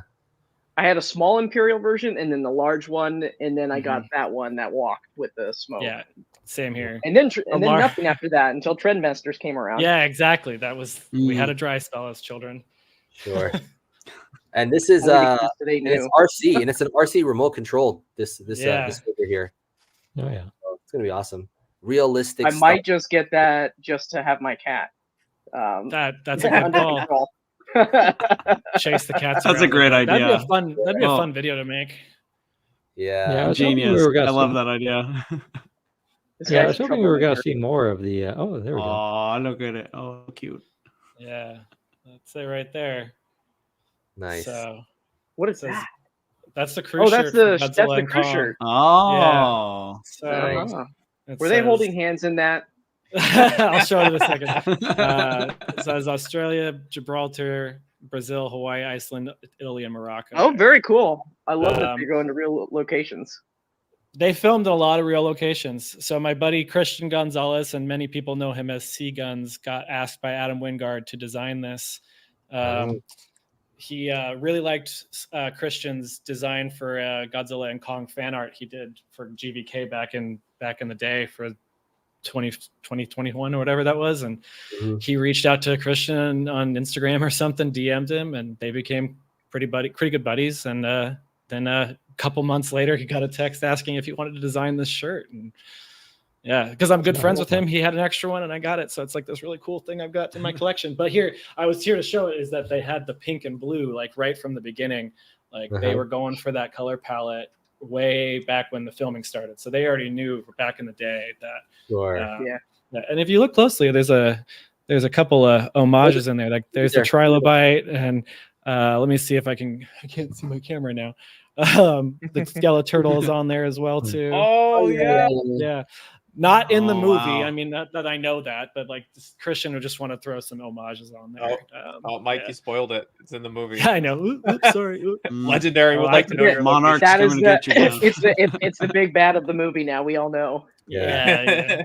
I could just say everything if I wanted to. I just break all my NDAs right at this moment and then see, bye guys. I just disappear. My screen just turns off. Bandai, Namco, everybody nukes me from orbit. And then Michael, get a Bandai logo scrapped over it. Yeah. Michael, I think earlier you were talking about something crystal related. What did you mean by that? Like in regards to Godzilla's, were you trying to say that there's Yeah, so it wasn't on the Jada. I think it's on the Playmates figure. But on the Playmates figure, there's if you look around, if you guys go online and you decide to find it for yourselves, if you look around it, there is a image of crystals on there. And I have a feeling that is what plays into the evolution of Godzilla, is that and they're the same color as those pink dorsals that we're seeing. So that's what I was kind of pointing out. If you guys haven't seen it, I have seen that though. Yeah. There's a lot of electricity around too in certain parts of the design too. So interesting. Yeah. I was watching Goji. Oh. They did like a video on that, like a theory on like. Well, I mean, if you look back at the trailer, it looks like Godzilla is encased in a crystal line. With like vines and or like veins and everything throughout it, like a very organic. It looks like crystal. that's what. Yeah. Wasn't there also another shot that shows a bunch of crystals with different colors, or am I remembering things off? Well, there was a shot at the end when Godzilla and Kong are running, and there's giant crystals shooting out of the ground that are like greenish, and then there's that point where Gia's kind of in that ceremony that looks almost like Seatopia, that has the pink crystals everywhere. Right. I think we're going to see a lot of crystals and crystal-like things in this movie. It's really hard. I might just say something. The return of Space Godzilla fan series abound. Maybe even Crystal-Act coming back. I don't know. Yeah, no, that's something to say. Here we go. Here we go. Whip him into shape. But for Godzilla's color, I think I would have preferred like a ruby red to the pink. But like I said, I'll wait. Yeah, wait red would look cool. I think red would make him look evil. You know what I mean? That's probably exactly why they avoided that. It's probably it would make him look that's a good point. Yeah. So and Mechagodzilla just had that red glow too. Yeah, right? he was. I mean, I'm looking forward to it. I mean, I like the way. I just like that it's different. Yeah. So let's get into action figure news, everybody. So this is Super 7, and I know Kyle. He's got an interview coming up with Super. When is that interview coming, Kyle? That is Thursday, December 21st. Very cool.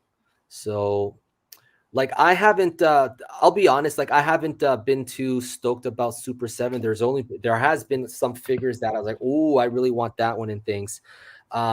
This figure doesn't do it for me, unfortunately, but it's nice. I do think that it's nice and things, but it's definitely not for me. So what are your thoughts on this? Yeah, so it's definitely a common opinion, I would say, that the Godzilla figures themselves, there are some key areas. I would say the torso articulation, the articulated jaws, the tails, pretty, for a lot of people, pretty critical areas to nail down properly. Myself included, right? Like, if you can't articulate a Godzilla's tail well enough, it becomes really hard to put on display. And especially at the size, 8 inches tall, like these things are massive. Yeah. That being said, I think that there's something to be said about the experience that Super 7 has. Like, the designer Kyle Wadaga, he's been making fully articulated figures for about, we're coming into like 3 years now. Like, he is still very, very new at this, right? And so, you look at the line is unfortunately a bit cursed to be compared to Monster Arts due to the nature of the product category. And so when you have somebody who's got 3 years of experience going up against a company like Bandai and, Yuji Sakai sculpting these things, I think that there are fair criticisms to be made about the figures, and then there are really disingenuous comparisons that are being made as well. Yes. And so I would say, if you've got Wave 2 in hand, like, the Super Mechagodzilla is a huge improvement over Wave 1. We've seen images of Wave 3 landing. Destoroyah looks incredible. And Destoroyah looks looks incredible. There is such a point of differentiation here, right? Like, you can see on that left, if you want the Monster Arts, you want that hyper suit accuracy, it's there for you. But if you want something that's a little bit more stylized in the sense that he's a little bit skinnier so that he can move a bit better, you can get him to really some dynamic poses that the Monster Arts can't quite pull off. I don't know why we need to, like, hit the two against each other and figure out which one's better. Like, they both target very different markets. And so it reminds me of Video Game Destroyer. It does, exactly. Always like more flexible. Yes, I've seen a lot of people saying that like this looks like, you know, Destroy All Monsters Melee, Save the Earth, Godzilla Unleashed. That looks like this version of Destoroyah. So, I think that if you watch the interview with Kyle Wadiga that I'm posting next Thursday, you know, shameless Can't plug. wait. Very excited. There's some news in there about the big criticisms that people have that I think will hopefully give people a reason to take another look at figures that are coming in. And I think that, you know, not so secret, the Godzilla -1 figure that they recently showed off. Yes. There's not that many accessories because they're putting all that budget into the engineering and the articulation. Like the tail segment is much closer to your Haya toys or late stage NECA figures. The torso joint is going to be similar to again, same NECA, late stage NECA and Haya toys. They're really trying to listen to customer feedback. They know that the first few releases weren't received all that well. But I think that there's a little bit of grace to be had. They are, as much as people may disagree, they are a smaller company that is still trying to figure their way out. And you know, if this Destoroyah is a sign of things to come in the line, then, you know, sign me up. I'm on board. I'm excited for this figure. I cannot wait to get him in hand. Like, this looks awesome. I mean, sure, he's not suit accurate, but it just looks phenomenal. It really. Thing is, I think you can get the monster arts. You can still photograph it in ways that almost make it suit accurate, though. If you shot it wide enough and low enough, you can make it look so massive and big. Like these things can be shot in a way, like depends on the lighting. Like this is just the photographer nerd in me talking now. I have so many figures that are so not suit accurate, like Alien and Predator and stuff like that too. That Alien and Predator fans are like, is that a still from a movie? I'm like, no, it's a NECA figure that I just lit with. You know, it doesn't always have to be 100% accurate, as long as it gets the essence of the character and the design down and the spirit of it and things. That's all it needs. That's all it needs. And like I actually like bigger figures. You know what I mean? Because they're easier to photograph. Easier to photograph, and like you can get the scale better in things. You know what I mean? So yeah, this is a treat, man. I cannot wait to get this guy in hand. And there is one figure that Super 7 did make, and I regret not jumping on it sooner. It's this guy right here. I want this figure because I remember the comic. You know, I still have that comic, and like I was like, oh, I'll get this later. And then all of a sudden, when I decided to make the purchase, all gone. I was like, God damn. Yeah, I missed it too. Kyle, can you ask if they're gonna re-release this? You know what I mean? I really would like to get one. Yeah, I can ask Kyle that. I will. What I or will if they say have is, any in the warehouse that they want to send. Like any, you know. No, they're gone. They're moved. What I will say is that Super 7 wants to be really good about getting product to the people who want it. They don't want their items to be super scarce, and I've seen that lobbied as a complaint or criticism of Super 7. That's like, oh, there's so many of them that there's no value. Whatever trouble that's going to get me in. But like, you know, I do feel as though as a company or even as a customer, like I feel as though we should all be striving for the experience of like going to a toy store and the things that we want are available in abundance and everybody gets one, right? Everybody who wants one gets one. Okay, so back on topic of Dark Horse Godzilla. This thing sold out so fast. So fast. And Super 7 is really good about if something sells out really quickly, that means they didn't make enough of it. And we see it with their reactions all the time. Recently, they reissued their Beastie Boys reactions because, again, day one, they were gone. So while this was a convention exclusive, it was not unheard of them to re-release even convention exclusives in a different style format or a different timing because the demand is there. Now, you know, you could ask, and this is not like a hint or anything like that. But like you could ask if Dark Horse Godzilla sold really well, you know, is there a demand there for a Bagora, for a Cybersaur from those comics? Oh, yeah. I was thinking about Dark that. Horse wave where this one makes an appearance and then it has a wave mate, right? So, you know, I think that Super 7 is keenly aware that this one sold gangbusters, and I remain hopeful that everyone who wants this figure will have a chance in the future. Yeah, Tom has the comic right in his hand. Tom? Yeah, right here. Oh man, give me Keto Gene. That'd be amazing. Oh, it's signed too. Nice. That's amazing. Awesome. Yeah. So. Yeah, man. Please ask them. Tell them, hey, Figuremania wants to know if you're going to re-release that. Okay. I'll message him. I'll ask him. Awesome. Thank you so much, buddy. All right, now moving on. I cannot wait for this guy right here. Ooh, yeah. Hey, look at that. It's the boy. Yes. So, any news on like when the pre-order and the release date is open for this guy? I haven't seen anything about this.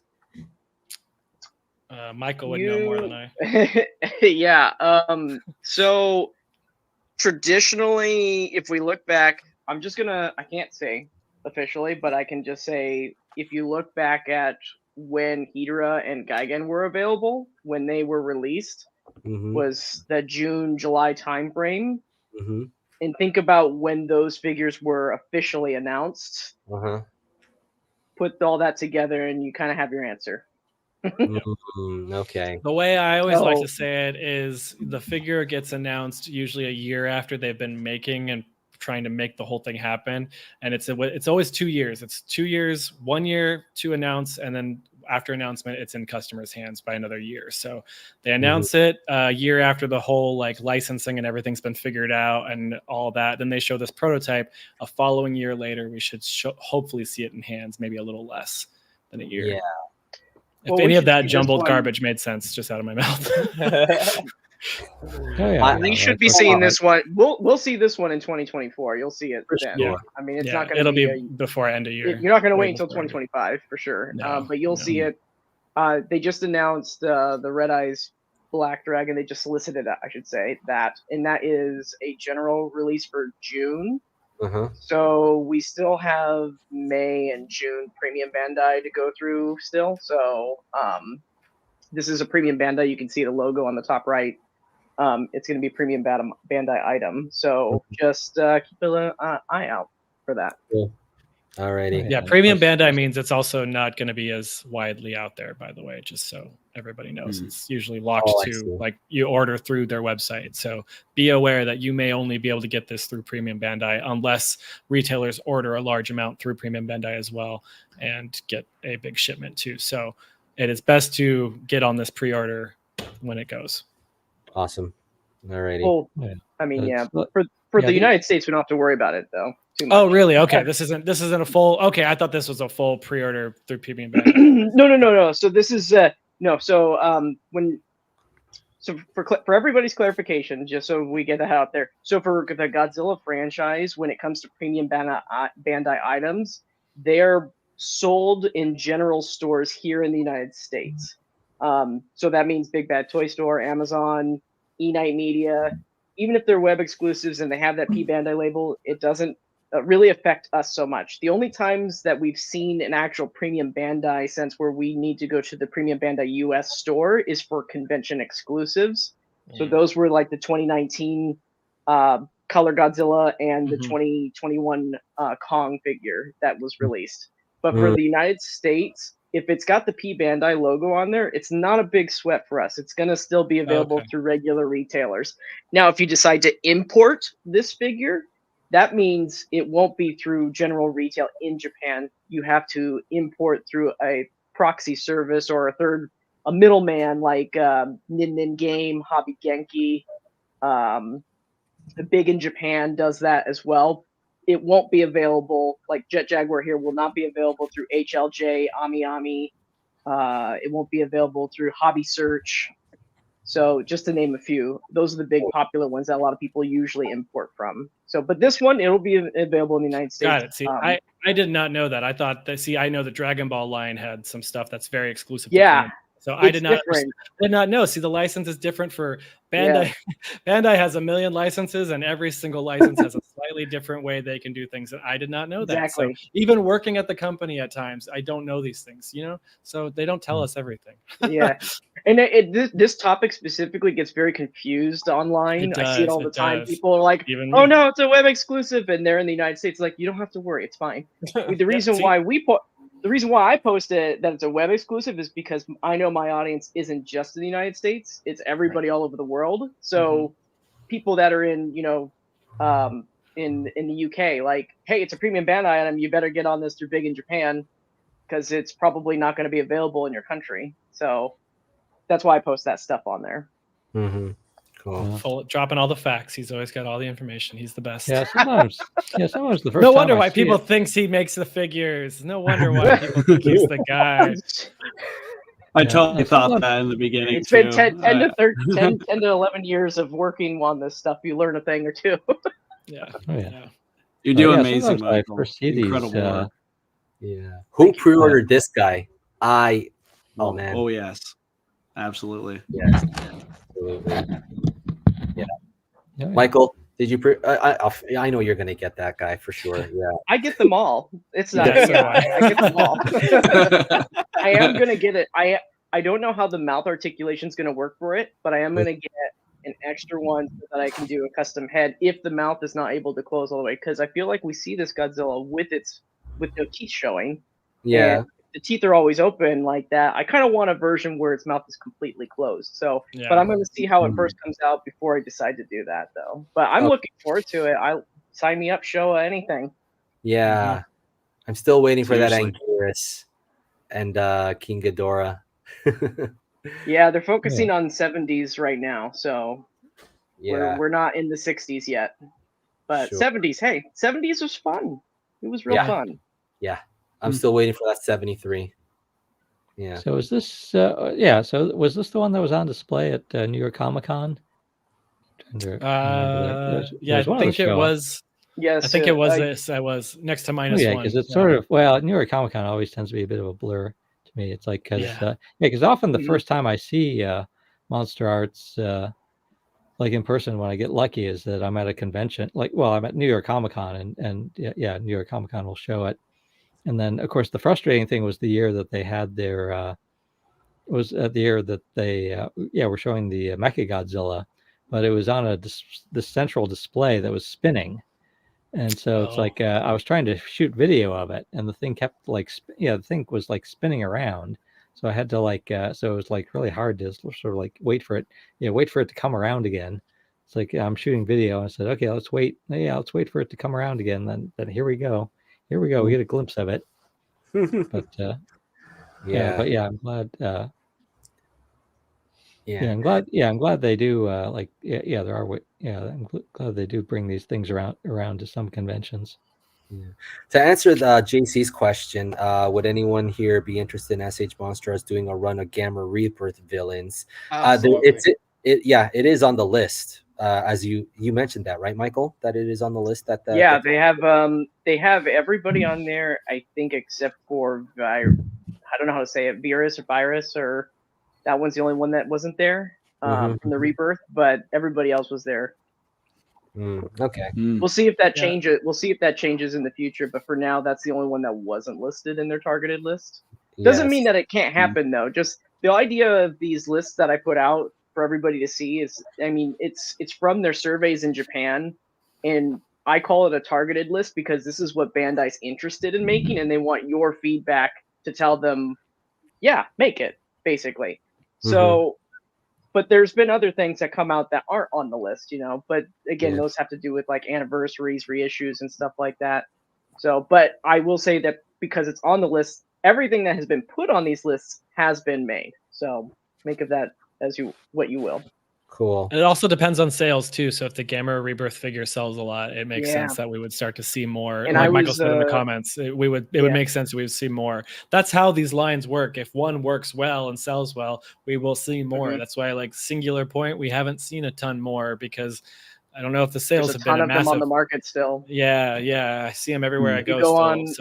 If you go online, you can see Rodan everywhere. You can see Jet Jaguar everywhere still. Ultima's getting a little bit lower now, but I just actually refreshed the website with all the current listings of everything. So there's still a lot of SP figures out there. Gamera though has taken a hit though. It seems to be performing pretty well. There's it took me to get Gamera actually. Yeah, it's about out of all the retailers I usually put on the list of who's selling them, I think half the list is gone already, sold out. They can't get any more. Yeah, it's a good figure. I mean, I'm still shocked we finally got Iris for SH Monster Arts. That was fantastic. A long time coming. Yeah. Oh, we got Seaguns in the chat. We got Seaguns who designed the shirt is in the chat. He's asking where his Skeleturtle is from his shirt. You missed it. Go back, you can see it. Yes. It's right there. Oh, there it is. Cool. Very nice. Show it off again.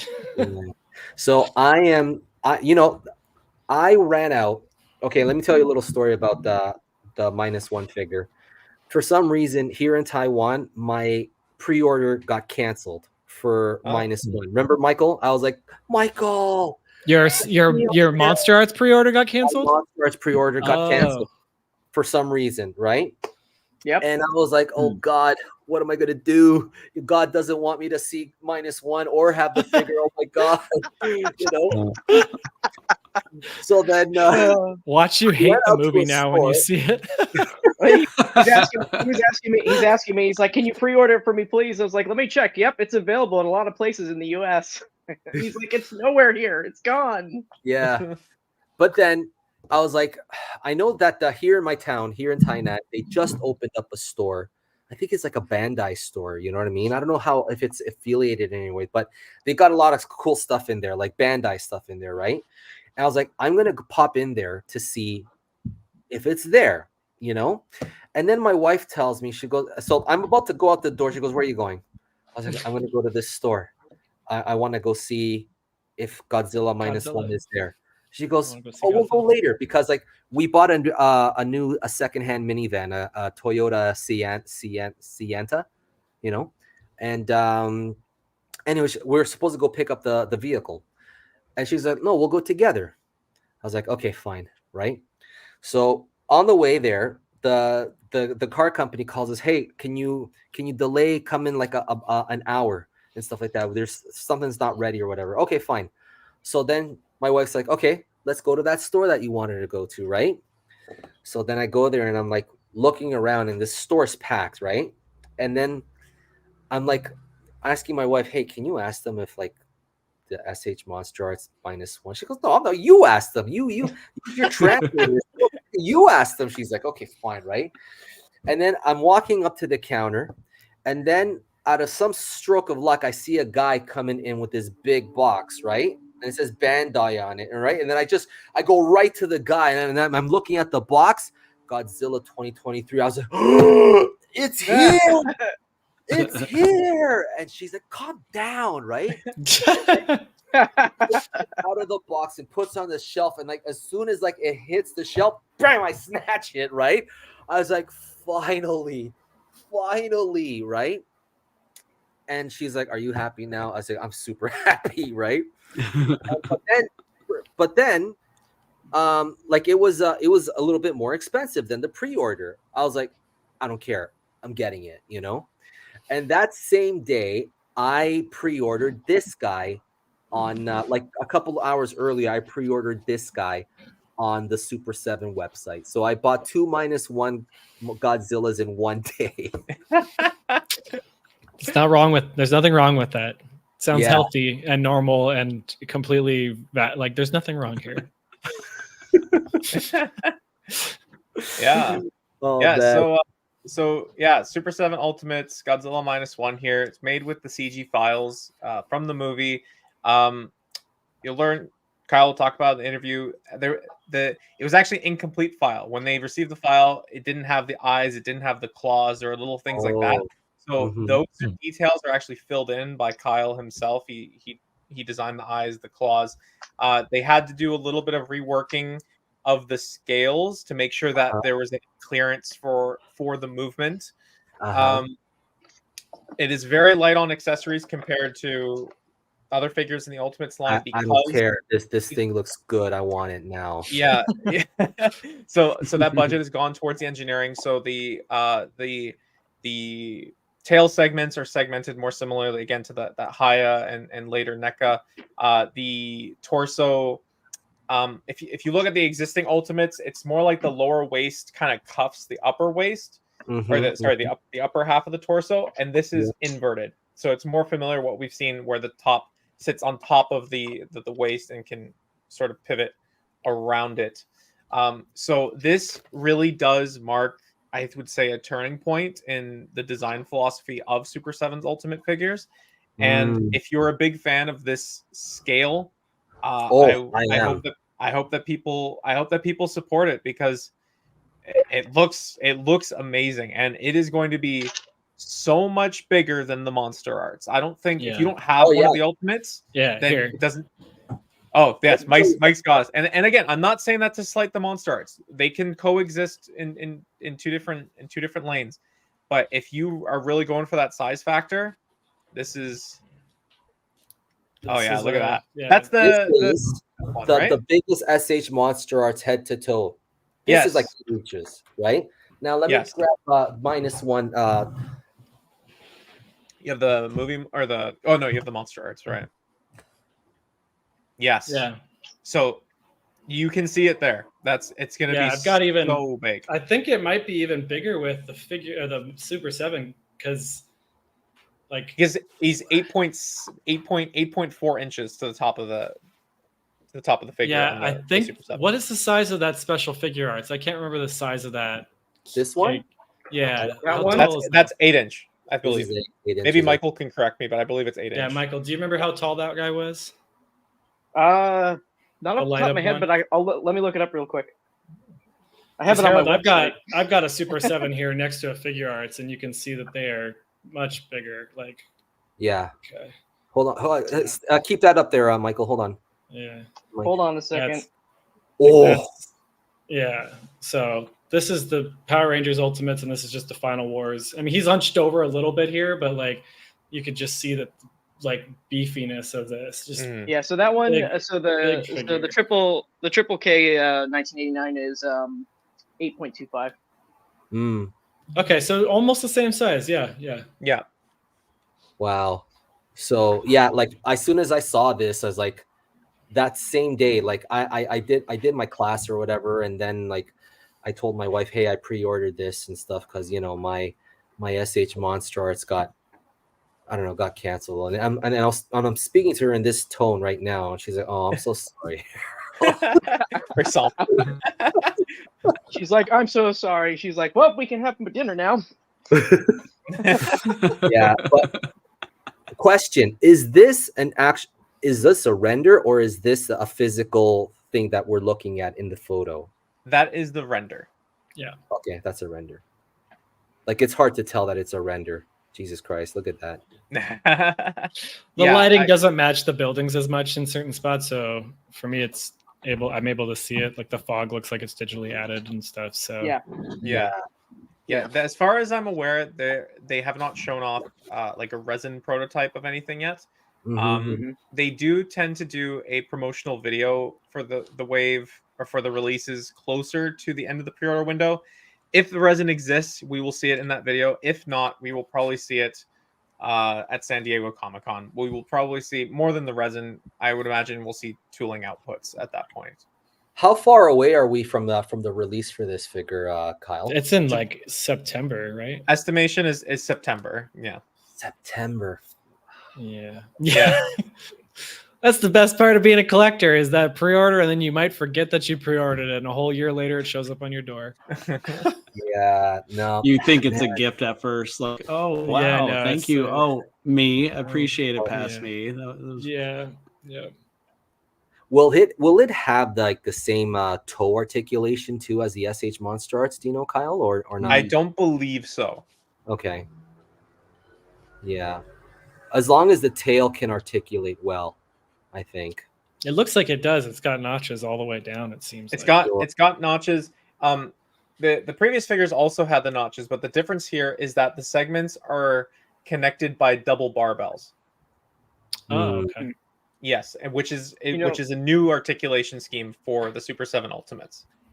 Yeah. What I'm genuinely curious about, up until this point with Super 7, we've seen, they've got their own charm. It's not clearly like Yuji Sakai sculpting or anything, and they're just kind of like, the way I've looked at their line is just like, if you had a nostalgia for that type of style of toy, those are the people that are buying this figure kind of thing. Absolutely. But now you get this guy here, and this strays away from it completely because now you're dealing with an actual CG model, and this is accurate as it's going to get, and like you said, they had to make some modifications. Most companies do that when they do articulation anyways. Mm-hmm. So now what is that going to look like for Super 7? Because now they've done something that looks really, really good, and it's going to be a big size. But now when we go back to the other stuff, how's that going to work now for them? Now that they've dipped into like, okay, we've got the accuracy here in this one figure, but now everything else is going to have our unique style. I think you're gonna start having the Monster Arts argument at that point, where some people are like, "Why is this Godzilla not exactly accurate, even though it's meant to be this Godzilla?" And it's like, well, we talked about it a little bit. Yeah. Sorry, Michael, go ahead. Oh, I was just gonna say, me, Mike, we I don't know, we see this kind of it's coming. The storm is coming. Oh yes. If it's not already here. with this I think there's a storm. The storm is brewing, and it's about to fully hit soon, I think. Yeah. So we did talk about it a little bit because Super 7 deals in nostalgia. They deal in properties from the 80s, 90s, 70s, and -1 is one of, I think, two. That was cool, Mike. Yeah, I'm waiting for that one. This I'm thing's so cool. Like this stuff is like, it's the like Oxygen Destroyer. Like this just showed up yesterday night, and like that stuff is so cool. Yeah, super cool. It's just Godzilla scale. I'm not even gonna open this because it's just perfect. Like the little. Sorry, I keep interrupting. I'm sorry. No, it's all good. I'm so excited. So they're used to doing nostalgic things. They did some tie-in for the Lightyear movie that Disney did. Was it earlier this year or last year? I can't remember at this point. I think last year. I think it was last year. And other than that, this is the only other modern tie-in thing that I think they've done within the past few years. And so, to Michael's point, like, it'll be very interesting to see how this kind of disrupts what they're trying to do with the Ultimates line. Like, they are trying to go for the ultimate version of the toys that you wish you had as a kid. And I think that there's a market for that. Like, I think coming out of the pandemic, I was like, you know what, toys should be fun, and that's why Super 7 really speaks to me. But then you have this, which is like hyper accurate because it's using the movie files. The love has really gone into the articulation and the engineering, and it might not be perfect, but I think it's going to be a huge step up from what we've seen so far. But the question is this positioning them for new expectations that customers are going to have? Mm-hmm. So it's a really good question, because all the stuff that the designer has made so far, Kyle, he does it with whatever reference material he can find, like photos, whatever Toho sends him, which is very different, obviously, than getting the CG files. So I hope that -1 does well, because I think that it's addressing a lot of the criticisms that folks have. But I can also see the concern that it might be setting Super 7 up for expectations that, are going to be really difficult for them to keep up. Okay. I also kind of like Godzilla -1.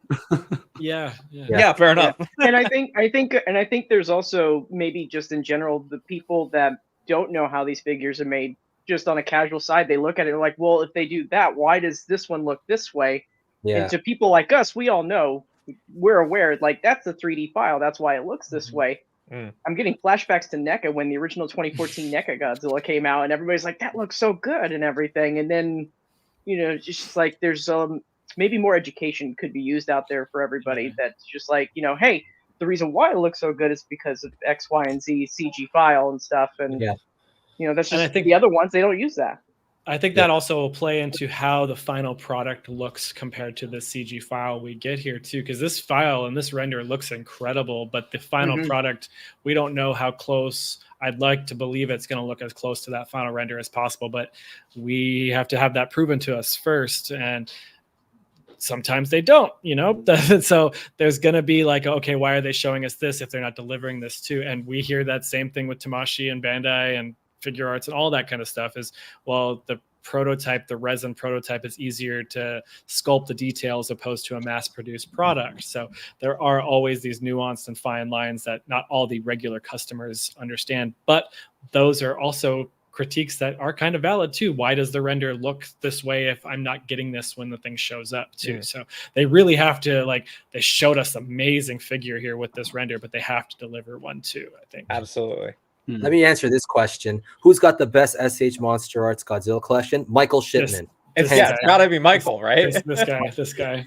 It's not even, you can't even call it the best. It's just all of them. It's just all of them. Yeah. If you have all of them, you have to step aside out of it because there's just nobody's going to win at that point, right? Yeah.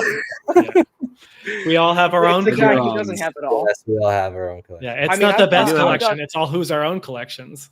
Yeah. I've got 2 Billy bookcases full of these, and then I've got these floating purse bag, whatever these things are called, to fit more of them because I've just run out of room to put these things in these shelves right now. Yeah. Well, that's like these Super 7 figures. If they keep making them at this scale, I'm not going to have room to put this stuff. Like, that Destroyer is not going to fit anywhere in any of these shelves right now. It might fit in there, but I'm going to have to put stuff into storage to make it fit. Like, I'm really worried about when they get to King Ghidorah or even a Beast Form Biolante. There's always a question of whether or not to keep the boxes. So, are people keeping all the boxes too? No. Yeah. And if I ever have to resell, I always apologize. If I guys, when I real quick, I was like, I do have a question. Okay, go ahead. Sorry about that. Just a question for the panel. We were talking about how can we educate customers on hey, this is the reason why these toys, this line has superior quality than others. What's a good way to educate people on this anyway? Should there be something on the box, or how do we do that? That's a good point, Tom. But I think just getting people like us together and having this discussion, I think it's really good. Yeah, you know what I mean? Yeah. I mean, most look at the people that's in the chat right now. That you know what I mean? Like, they're watching, and I'm pretty sure you guys will be more educated now after this, and you guys will spread the word and things, you know what I mean? So just having conversations like this is key, in my opinion. Yeah. And educating when you learn something new. Like I admitted earlier that there were points where I said something about QC, and I worked at Bandai, and I had my own opinions on what QC was. And when I worked there, I was like, well, what about this and this and this? And they said, well, actually A, B, and C is Y. And I was like, oh, okay, that makes sense. And it makes sense because I now see the whole picture because I'm behind the scenes. And that is not a privilege everyone gets to have either as well, too. It's tough. It's very tough, but I think it's also being kind in how you explain it. It's not just shutting it down and be like, no, it's not this way, because there's a lot of venom being thrown at each other these days. And if you are able to come back at it with here it is because of this, and this is just how it's done, and I'm sorry you might not agree with it, but this is the facts, and you can choose to do with this as you want to. I mean, we can only educate as much, and it only comes from learning ourselves, and when we learn, we can continue to go. And I mean, I only, like I said, I only learned things by working at the company, and then it made a bigger picture kind of thing, and that changes things. And by Kyle's talking to the people and putting it on his channel, we have to just, and Harold, in your -1 review, you said something along the lines of, I don't think these are toys, but these are collectibles. So you have to be patient with them. And figure arts take patience, and that is the exact, like this 2004 Godzilla. It takes some patience for me to get it in the right pose. But when I get it in the right pose, it's great. And it's not a toy. You can't just go smashing it around to get it in there. Oh, this came off. It's not one of these. It's something else. It's not meant to be. What are you talking about, Harold? Harold, who are you talking about? I can't with this. Yeah. So I think it depends on how you choose to deliver too. I mean, it's always a choice, and some of us choose to deliver in ways that others. And I had, before I worked at Bandai, I was a very critical toy collector. I was sending tweets to NECA being like, what the heck is going on here? I was sending tweets to Bandai. I was that person too. Like, why didn't my pre-order show up? Or why doesn't it look like this? Or why isn't it on Target shelves when you're advertising it's out there? Like, I was one of those customers. But then when I got to work with the company, I got a lot of different perspective on, oh, okay, the prototype is made out of resin and not this and this and that, or it's a CG model, or sometimes it's just the lighting in the photo was way different than what we're seeing with these people on their cell phones, putting it this close to show that the eyes aren't lining up. Like, yes, there are some issues here and there, but it's not necessarily Bandai or some other companies out to get you. Yes, it's not. They're not against you. These companies are full of people that are, like Kyle has mentioned, either new or also super fans that are trying to make this stuff the best it can be, regardless if some of the fans think that. I mean, I was behind the scenes when a leak happened for Dragon Ball, and I had made a video that was supposed to go live, and then they scrapped it minutes before I was supposed to hit live because a leak happened. And I'm one of those people that like worked behind the scenes that was like, oh, I put all this work in for nothing now, but I love this franchise and all that. Same with Godzilla. Like, there are people like me working behind the scenes, essentially, is what I'm trying to say here. So there is care going into this stuff. And sometimes the fans don't see that. I actually find it. I think I learned a lot. Well, actually, from watching comparison reviews on YouTube. And in my case, I'm working with like G Forever, and it's G Forever is like got so much stuff like from through the years, and he actually knows where it is, unlike me, where it's like it takes me a week to search my house to find a specific thing.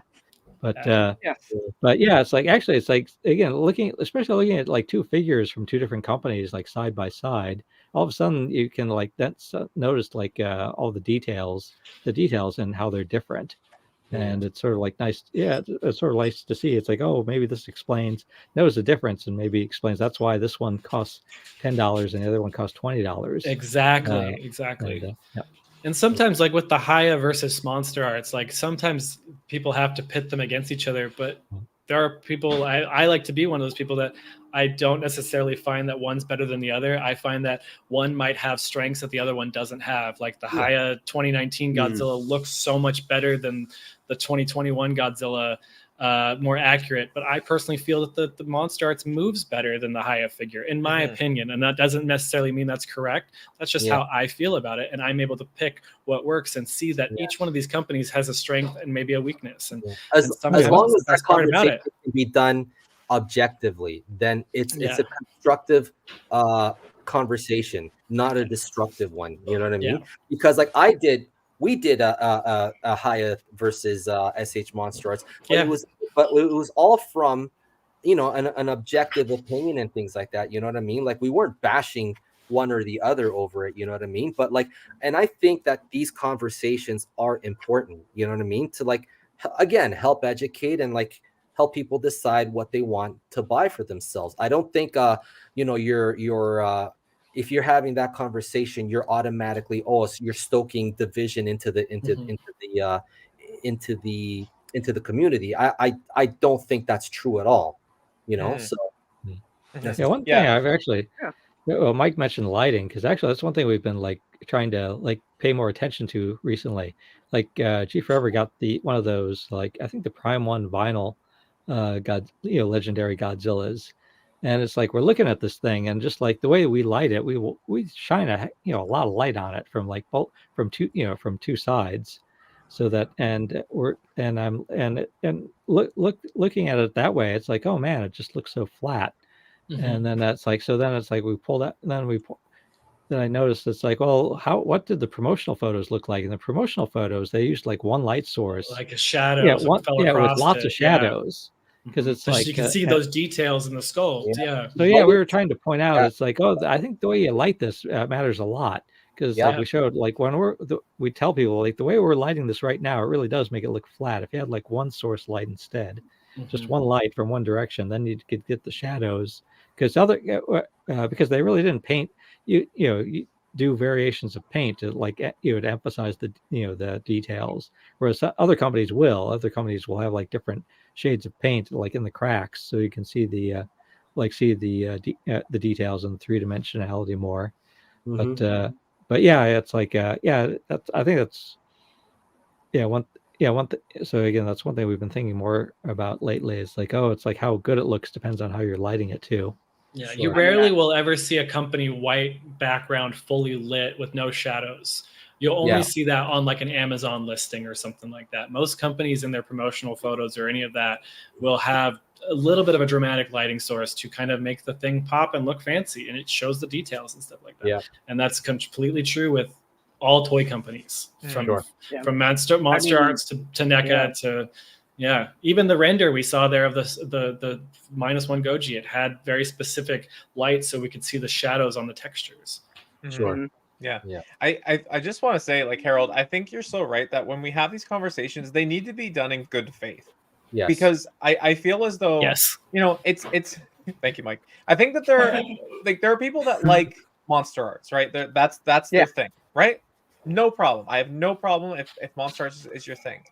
But if you're going to hold something like, let's say the Super 7 Ultimates, because I think that they're a little bit further of a departure than the Hiya toys from Monster Arts.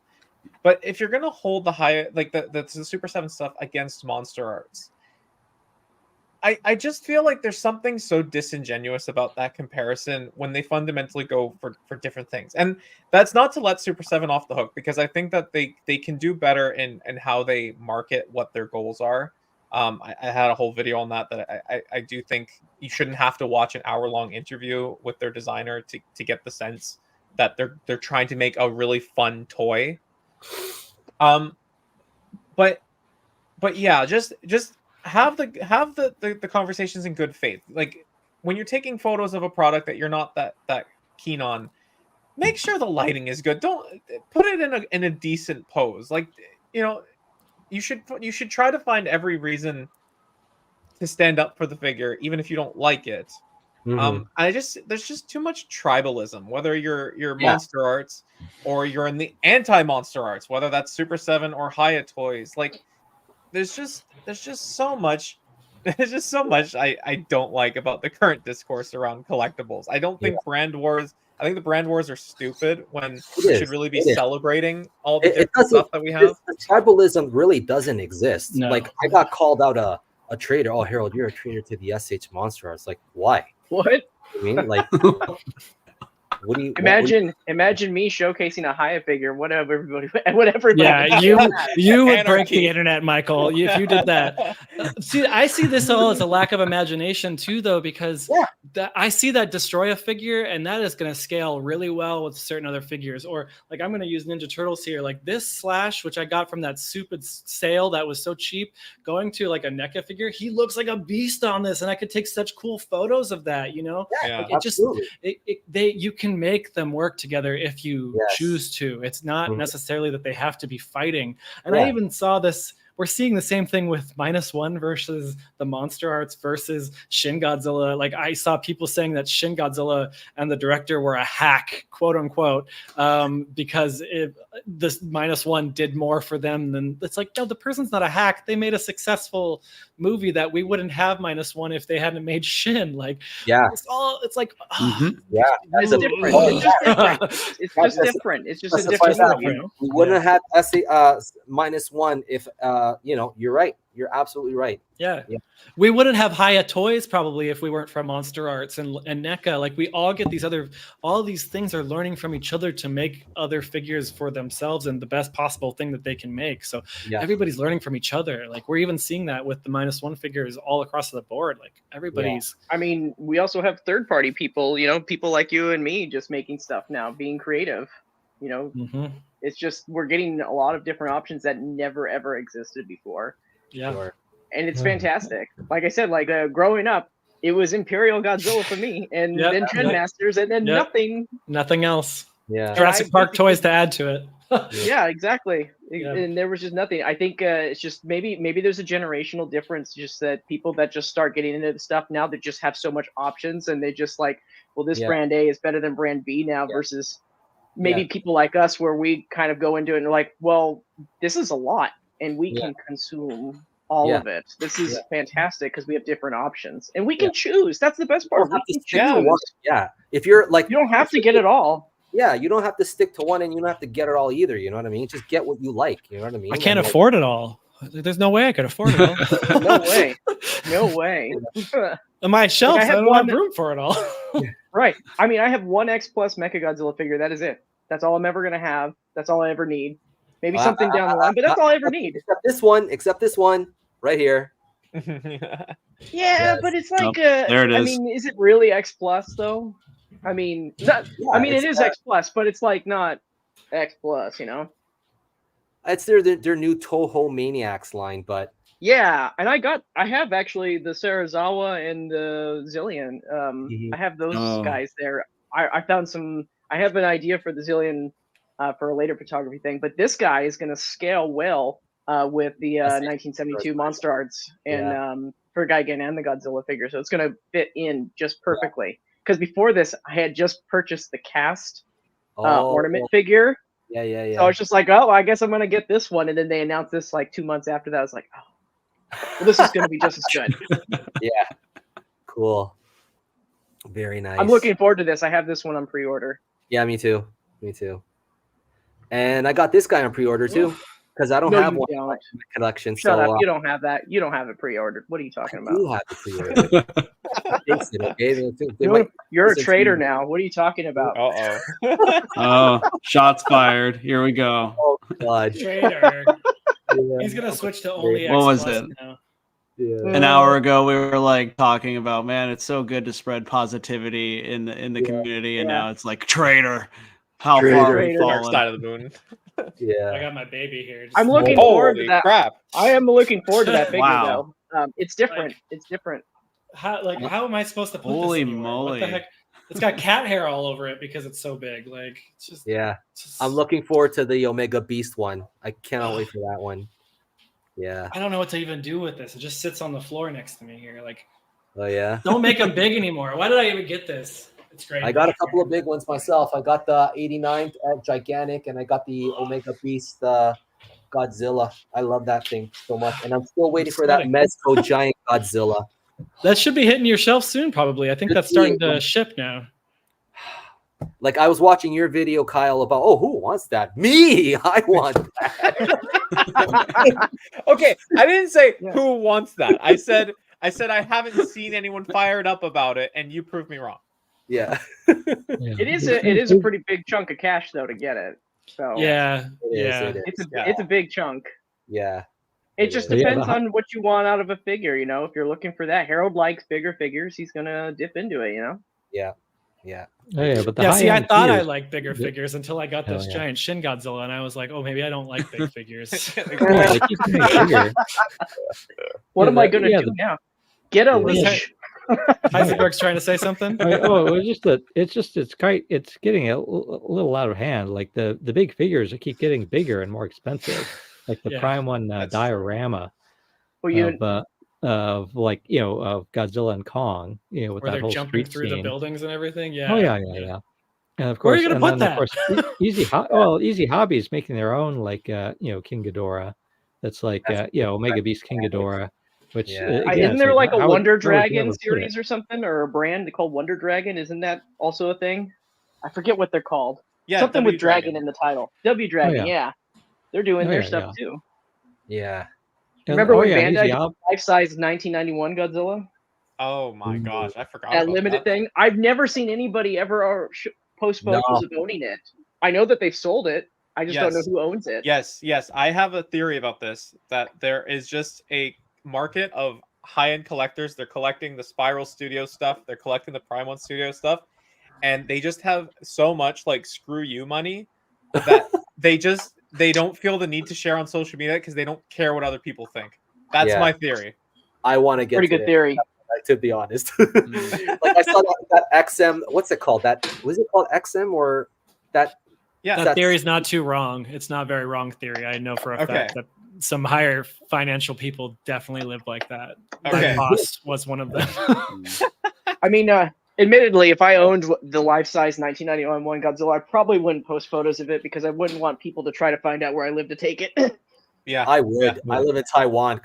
You're never coming to Taiwan. I know that. XM Studios also did the really big. Somebody, right? Space. Yeah, they did the big Space Godzilla, and that's actually resin that's too. Like half of me. That's more than half of me. The Space Godzilla and the Godzilla '94. I got to see that in person. Oh my god, that thing like. Oh yeah. Well, it's like the thing is like we got fortunate enough. We actually got XM Studios. Like one point when they were like first revealing that, they wanted to like set up, be interviewed. They wanted to be interviewed, and so we lucky enough we got to talk to them. And then it's like, things went well. So they actually were willing to help publicize it. They actually shipped it to a G Forever. And it's like, the thing's huge. And then, of course, G Forever's running out of room. And at one point, he's like, where am I going to put this Space Godzilla? I said, I'm thinking about putting it on top of my stove. I told him, don't put it on top of your stove. It's because, again, it's resin. It's so heavy. So he finally did make room on the floor. But yeah, it was like, especially the tails are so long. It's like, it was really hard to, it took up a lot of space. Could you imagine a Godzilla? And Easy Hobby's got the 7-foot jumbo legendary Godzilla too. So so it seems like as long as there's people willing to spend the money on this, and I think I've seen a few. And it speaks of like who buys this stuff. I think I have seen a few photos online where it does seem like there's some collector there, some collector out there somewhere who actually does have like this whole room dedicated to. There's a couple of them here in Taiwan. I've met them. Yeah. And I've seen a few of them at specialty comic shops and just collectible shops in at least California area, and a few in New York where they actually have like the Godzilla bust where he's got the little temple and Godzilla's hanging out below and it's just the chest and a big massive bust. Like I've seen that in a lot of comic shops, but not on a lot of shelves. I did a shot with that one. Yeah, Easy Hobby said that with their jumbo, they actually are only planning to make a handful, where they actually mostly expect to sell it to like companies, companies that want to have it as a display piece rather than to collectors. I see. Okay. So, did you guys see this? I don't know what this is. Yeah. Oh my gosh, that was a surprise the other day. I'm very excited. So are those just kind of like chibi kind of formed versions of these vehicles? I don't believe so. I saw Shinra Jira talking about it on Twitter, and he said that he's familiar with this line, that these are not supposed to be stylized. These are supposed to be model kits? They're plastic model kits. Yeah, that's what I thought, because I think there's an Aliens power loader with Ripley made by the same company, and it's unpainted, but it looks very accurate. Oh. I've got... Yeah, I'm trying to think. I want those. How big are these? I don't know much. I don't know much. I don't know. Kits. I don't even know what the style is or any of the listings. I think it's just a teaser that they just posted of it. But okay. I heard Motoroid is what it is, right? Yeah.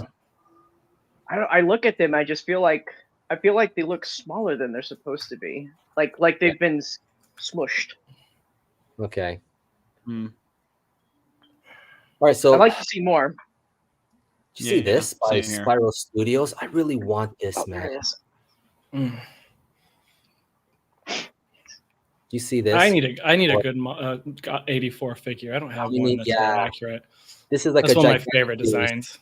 Yeah. Who's that one by? Spiral. Oh, okay. But look at it, man. And it's like gigantic series style. Yeah, $725. There we go. Yeah. Oh, Michael, hold that there. So I got this Super X right here. I haven't built it yet, but this is the kit that I bought recently for that. So with those photos, it looks way more like stylized than the ones from Motoroid. Now that I see those photos, this one, that looks more accurate to what Motoroid. Motoroid looked a little bit more squished and stylized from what. Yeah, it looks a little bit more squished. Yeah, this is a 3D printed one. That's great. Oh, cool. Yeah. Yeah, so this is I can't remember the name. This is like by Zoe Models, the kit that I have right here. So Yeah, it's by Zoe Models. This is what their diagram of it looks like, though. If they can get it focused. Yeah, that looks really accurate. So that was the main reason why I picked this one up, because I just needed a bigger scale version of that Super X. I have the other one that's by, I cannot pronounce this one, but it starts with the K, the Kyoto? Yeah, that one. I have that one of the Super X too. It's giant, but it's a lot of fun. Cool. So anybody picking this Spiral Studios up? I want one, but I can't. That's too much for my budget. Yeah, I don't have the room. Same. That Shin Godzilla costs that much, and that's as probably big as that thing, and I can't. There's no room.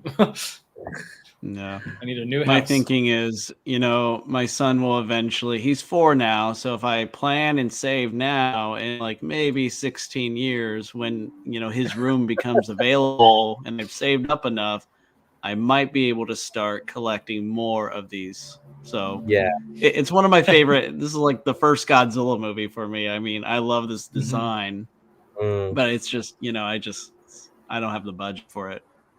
Yeah. We need a monster arts of this. It's tough. I mean, I've had Gigantics and stuff like that. I got the Omega Beast. It's tough, man. It really is. Yeah. So. Yeah. Well, this 2024 is an anniversary for 1984. So. Yeah. Kyle, what were you gonna say? I was gonna say, for the price that you pay, I've seen more and more people are having issues with the product, which it happens. Every line has issues. But there has been some recent social media behavior from the owner of the company that I saw that really put me off of the company. And actually, I agree.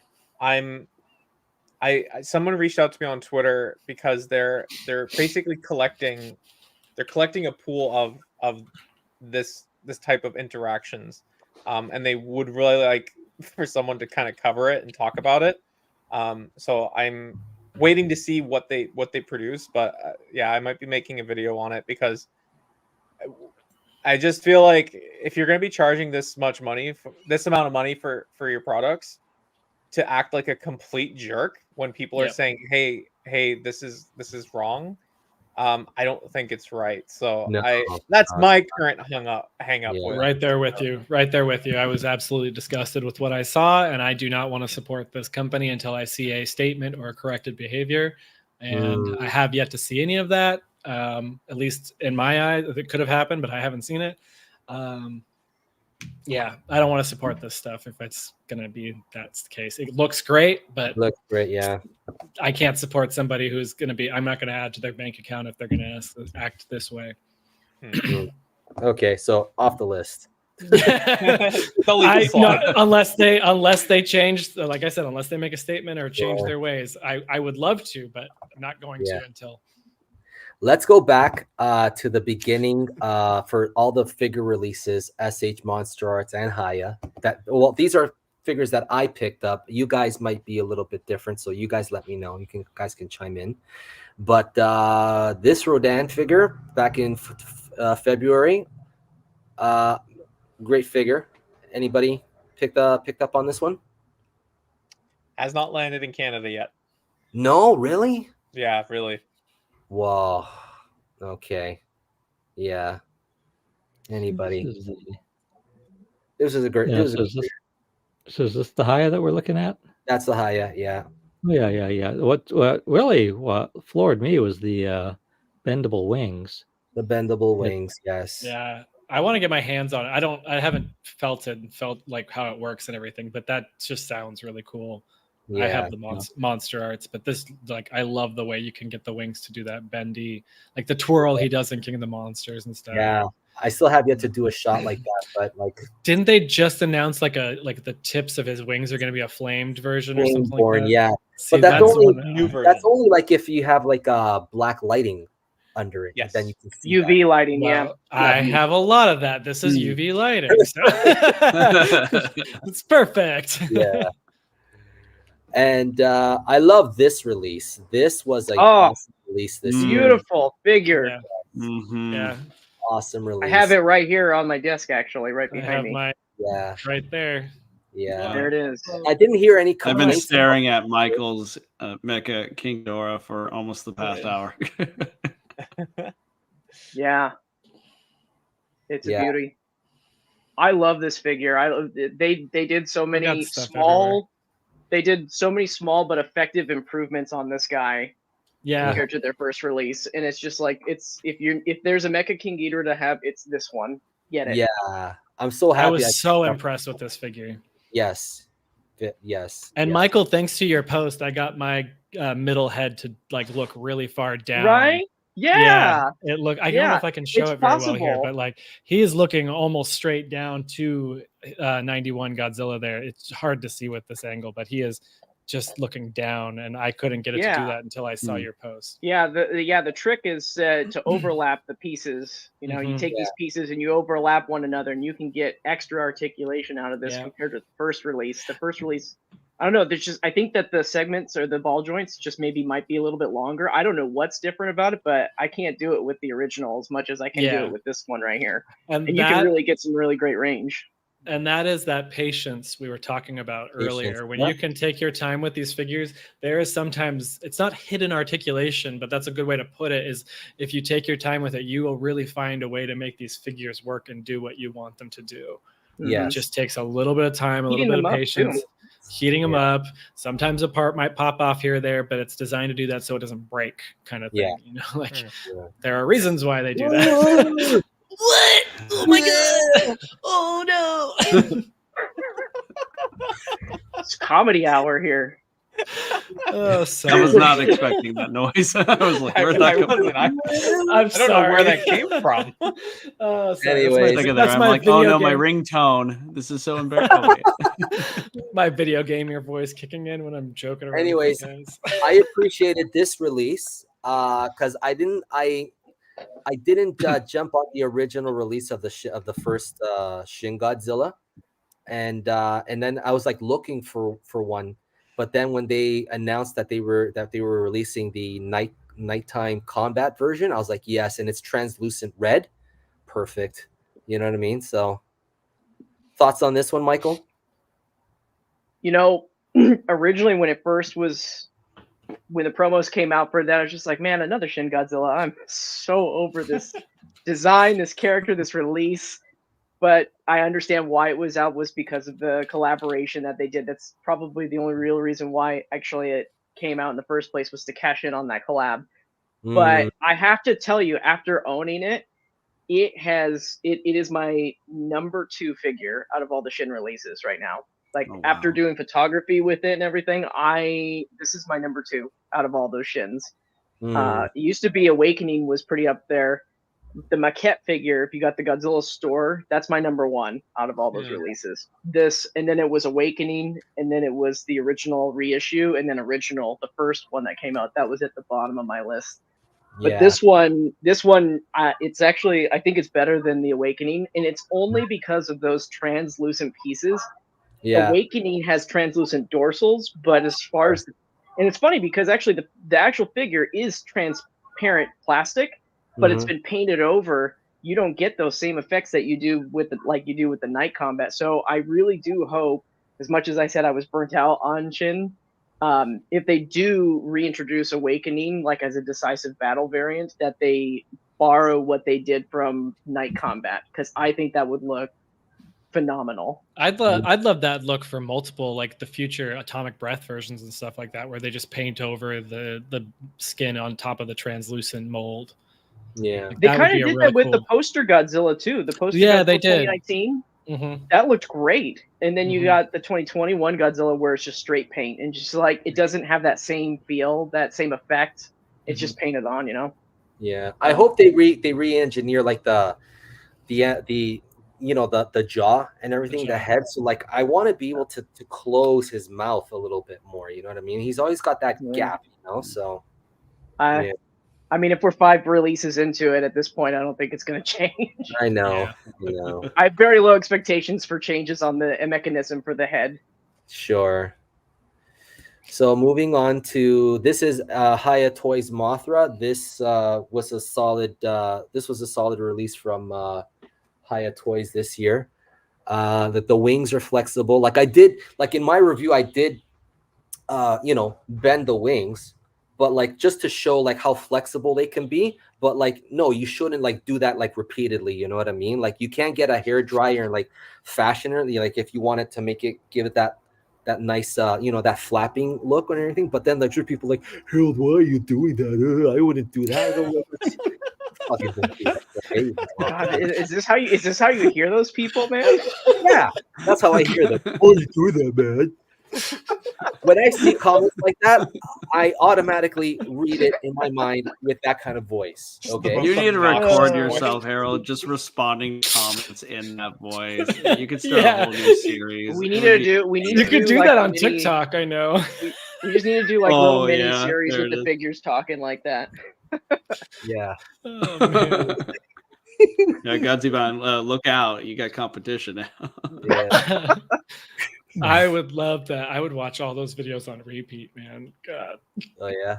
Oh yeah. But I like the color. I like the colors on the probably ones be quite agreeing with you. Yeah. Yeah. Somebody, really quick, Go quick, ahead. Harold. Somebody wrote in the comments here. They wrote, "I wish Bandai would re-release the poster G19."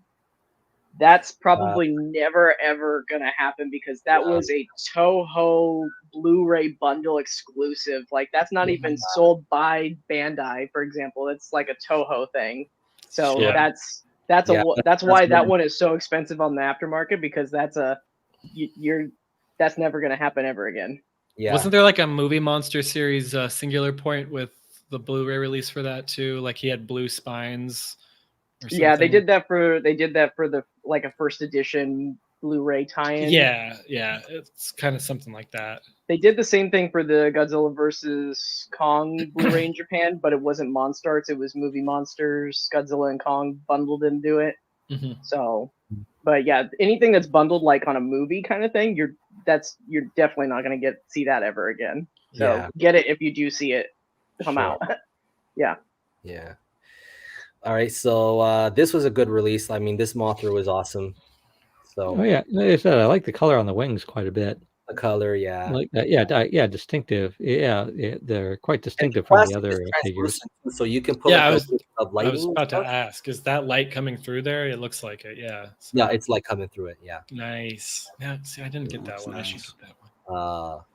I thought about it. Just like I was like, it's bigger. I like that it's bigger, but then I saw the wing. Oh, it's bigger too. Their wing joints. Yeah, it is bigger. Yeah.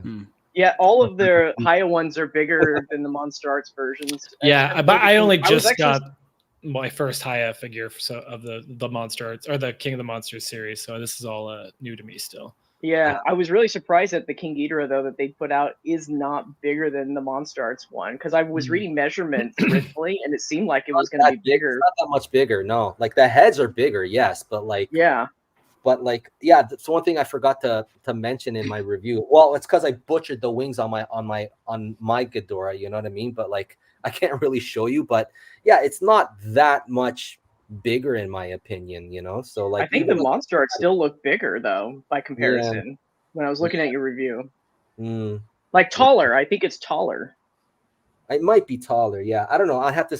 It's still up, but I don't know. But the wings are definitely like a little bit bigger. Yeah, I think the spread. Yeah. But anyways, this is the X Plus 25 centimeter Godzilla Ultima, and I really love this figure. You know, anybody get this one? I like Ultima. It looks nice though. I love Ultima. Yeah, Ultima's awesome. Yeah, but no one got this. Okay, so moving on. I wouldn't even know where to put that. So I think Haya Toys has like a world record for like the most Godzilla variants released in 1 year. I think like we got 4. This is the King of the Monsters. This is like the updated neck and everything, and this figure was awesome. I really loved it. Yeah. So this came out in July, and then followed. I love the attention to detail on the Haya toys, especially those ones. They just look so good up close. Awesome. Yeah, definitely. Yeah. And I like the improvements between this and the original, like their original Godzilla. Oh yeah, it's significant. I think the improvements are significant. Yeah. So, alrighty, moving on. This was a great release freaking awesome. Knocked it out of the park. Yeah, long time coming too. Just oh my gosh, looks just like the suit. Yes, it was so good, and like having the translucent visor, like you can shine a laser pen on it and like to make it look like, oh man, it's so good, so good. But like, you know what, like I was watching your video, Michael, and like you can get the saw blade to move up. I didn't know that until this.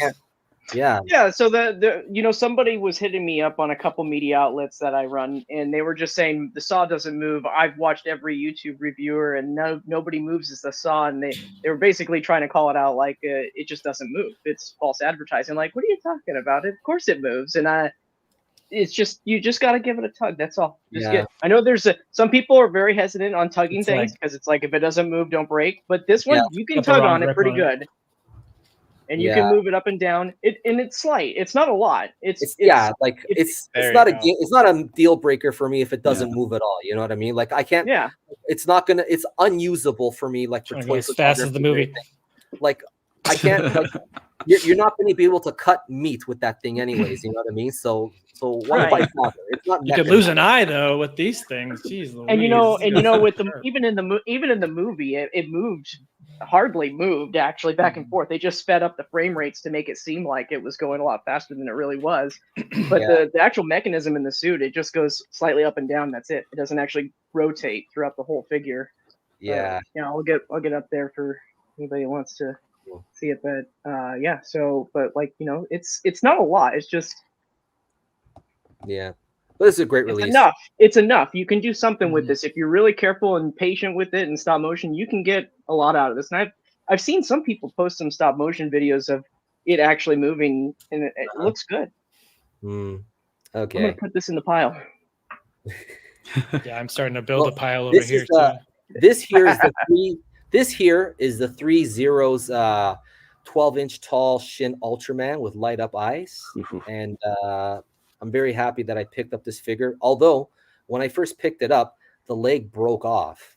The leg broke off. But then I contacted 3 Zeros. I go, hey man, I just bought this figure and the leg broke off. And they're like, oh, send it, okay, and we'll fix it. And they did. Yeah. So awesome. Nice. Is that Dyne Action? No, the Dyne Action is way bigger than this one. This is the the 12-inch tall 3 Zeros. Yeah. Oh, okay, gotcha. It's like a much bigger, the one, they have the 6-figure line, you know what I mean? And this is like a bigger version of that. That's all it is. Okay. Yeah. So anybody pick this up? Nope. No. Shin Ultraman came and went, eh? Yeah. I've noticed a lot of people aren't talking about it as much as they were. No, it's not. Yeah. Anyways.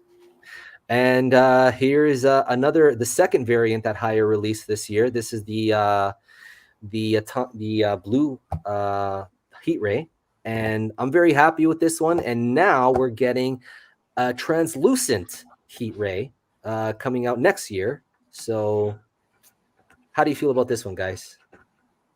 That's my first Haya monster or kaiju figure. I've had the little aliens and predators and a RoboCop, but this was my first in this scale, and I was very impressed.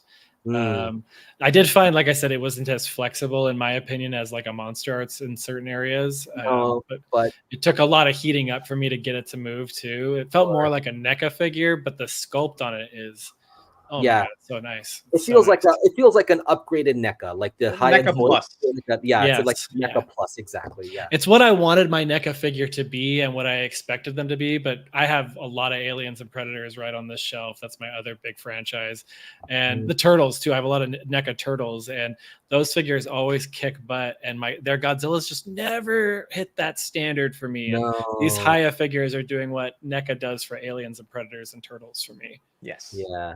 Cool. Alrighty. So this was a good release for Haya.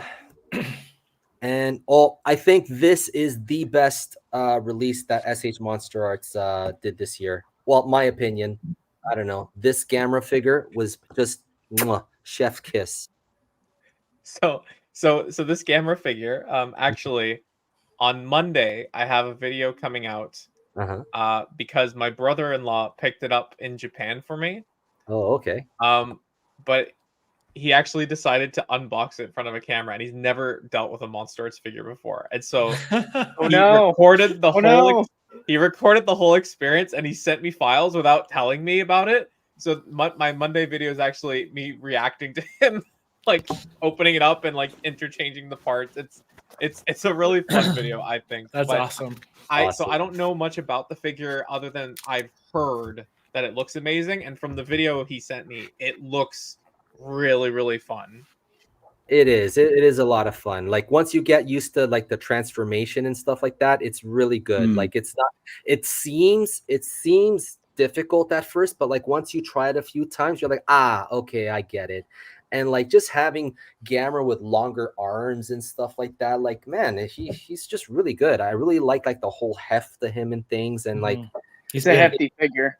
Yeah, it's a hefty figure, and I think they did a fantastic job. I think this is like their best release this year, in my opinion. It's my next video. I have that coming out any day now. My review / overview. Also, my thoughts on the series itself too. Great series. Does your guys' does any of you have the figure? Does its head pop off a lot for you, or is that just an isolated incident to me? No, like it stays on for mine. Yeah, okay. It stays on. Mine has just not wanted to stay on either. I can get it back on, no problem. But it just seems like anytime I try to change the pose, like even just turning the head at times, it'll just the whole thing will just pop right out. And I've tried to heat it up. And just... Yeah, you got to get some Kiki fix loose joints. Yeah. It's not too bad though. It just pops right back on. But and the whole figure is meant to be taken apart because of the whole transformation. So it's not something that right. Me. Just wasn't sure if it's one of those regular kind of things or if it's just an isolated incident. And that sounds like it is, which is fine. Sure. So let's speed it up because I got to get going soon. I got 5 minutes left. What? Anyways, all right, speed round. This is a great figure, beautiful and stuff. Nice release. It's a technical figure, you know. Yeah. This is a figure where patience is very much needed. You know, it's not meant for people to take out of the box. And if you take it out of the box and expect it to perform exactly like a toy, like a general toy would, you're going to be very frustrated with it. It's a very technical figure. Sure. Yeah. Yep. Plan ahead for this one. Yes. Depending on whatever project you're planning, if it's a photo shoot or motion, whatever, you gotta just do your homework, prepare in advance, and do your due diligence because this is a heavyweight. Yeah. So this is the Super 7 Rose Biolante. I enjoyed this figure this year. I cut a hole underneath it, and I stuck my Ulanzi light. Just to get nice. Get it to light up. Michael's got it right there. Yeah. Yeah. It's not bad. It's nice. If you want a Rose Violante rep, this fits the bill if you're looking for something. It's a bit large for my collection to fit in, but it's not bad. Yeah. It's a bit lighter than I would like it to be. And with the vines, if you have a copy with bad QC, it really hurts, but mine is good. Cool. And then this one I picked up later. Yeah, I like this one a lot. Honestly, I like this one a lot better. Oh, just because it looks a lot more accurate. But even though it's a vinyl. Yeah. Oh yeah. Yeah. Anyways, this Burning Godzilla was just awesome. Like, I really like it. Anybody get this one? Yeah, mine just showed up just the other day, and I quickly just fell in love with it. I mean, it looks just like it literally just scorched its way out of the movie itself, and it, the paint app and everything. It's just all nicely done. Yeah, very good. I was hoping for. I think my only thing is that with these burning figures, I'm always hoping it'll be translucent. I'm pretty sure they'll come out with a translucent one. I think they're coming out with a translucent blue. Why not a translucent orange for sure? We're gonna get that announcement next week, probably. Probably translucent pink one in maybe 2 or 3 years. Well, Yeah, for sure. Yeah. I mean, this was an awesome review. Awesome. I love this figure. I love it. Yeah. Awesome. Absolutely. I adore this figure very much. Yeah, I do too. I was caught off guard. This is one of those ones that I'd heard everybody was having a hard time with, and I hadn't watched any, I guess, positive reviews. And so when I got my hands on it, I was like, "Holy crap! Is this one of the best Godzillas I've ever owned?" Oh, it's awesome! It's a good. I really like it. Yeah. It's definitely the best Heisei version. Yeah, when it comes to articulation, it's definitely the best of them. I think it's better than the '95 Birth version too. Yeah. So let's speed it up. So this is the latest one from Haya. Updated GVK. Yeah, updated. Yeah, it's just darker and things. So, and Gorgo by Titanic Creations. This was great if you guys ever picked this one up. So, yeah. Unfortunately, guys.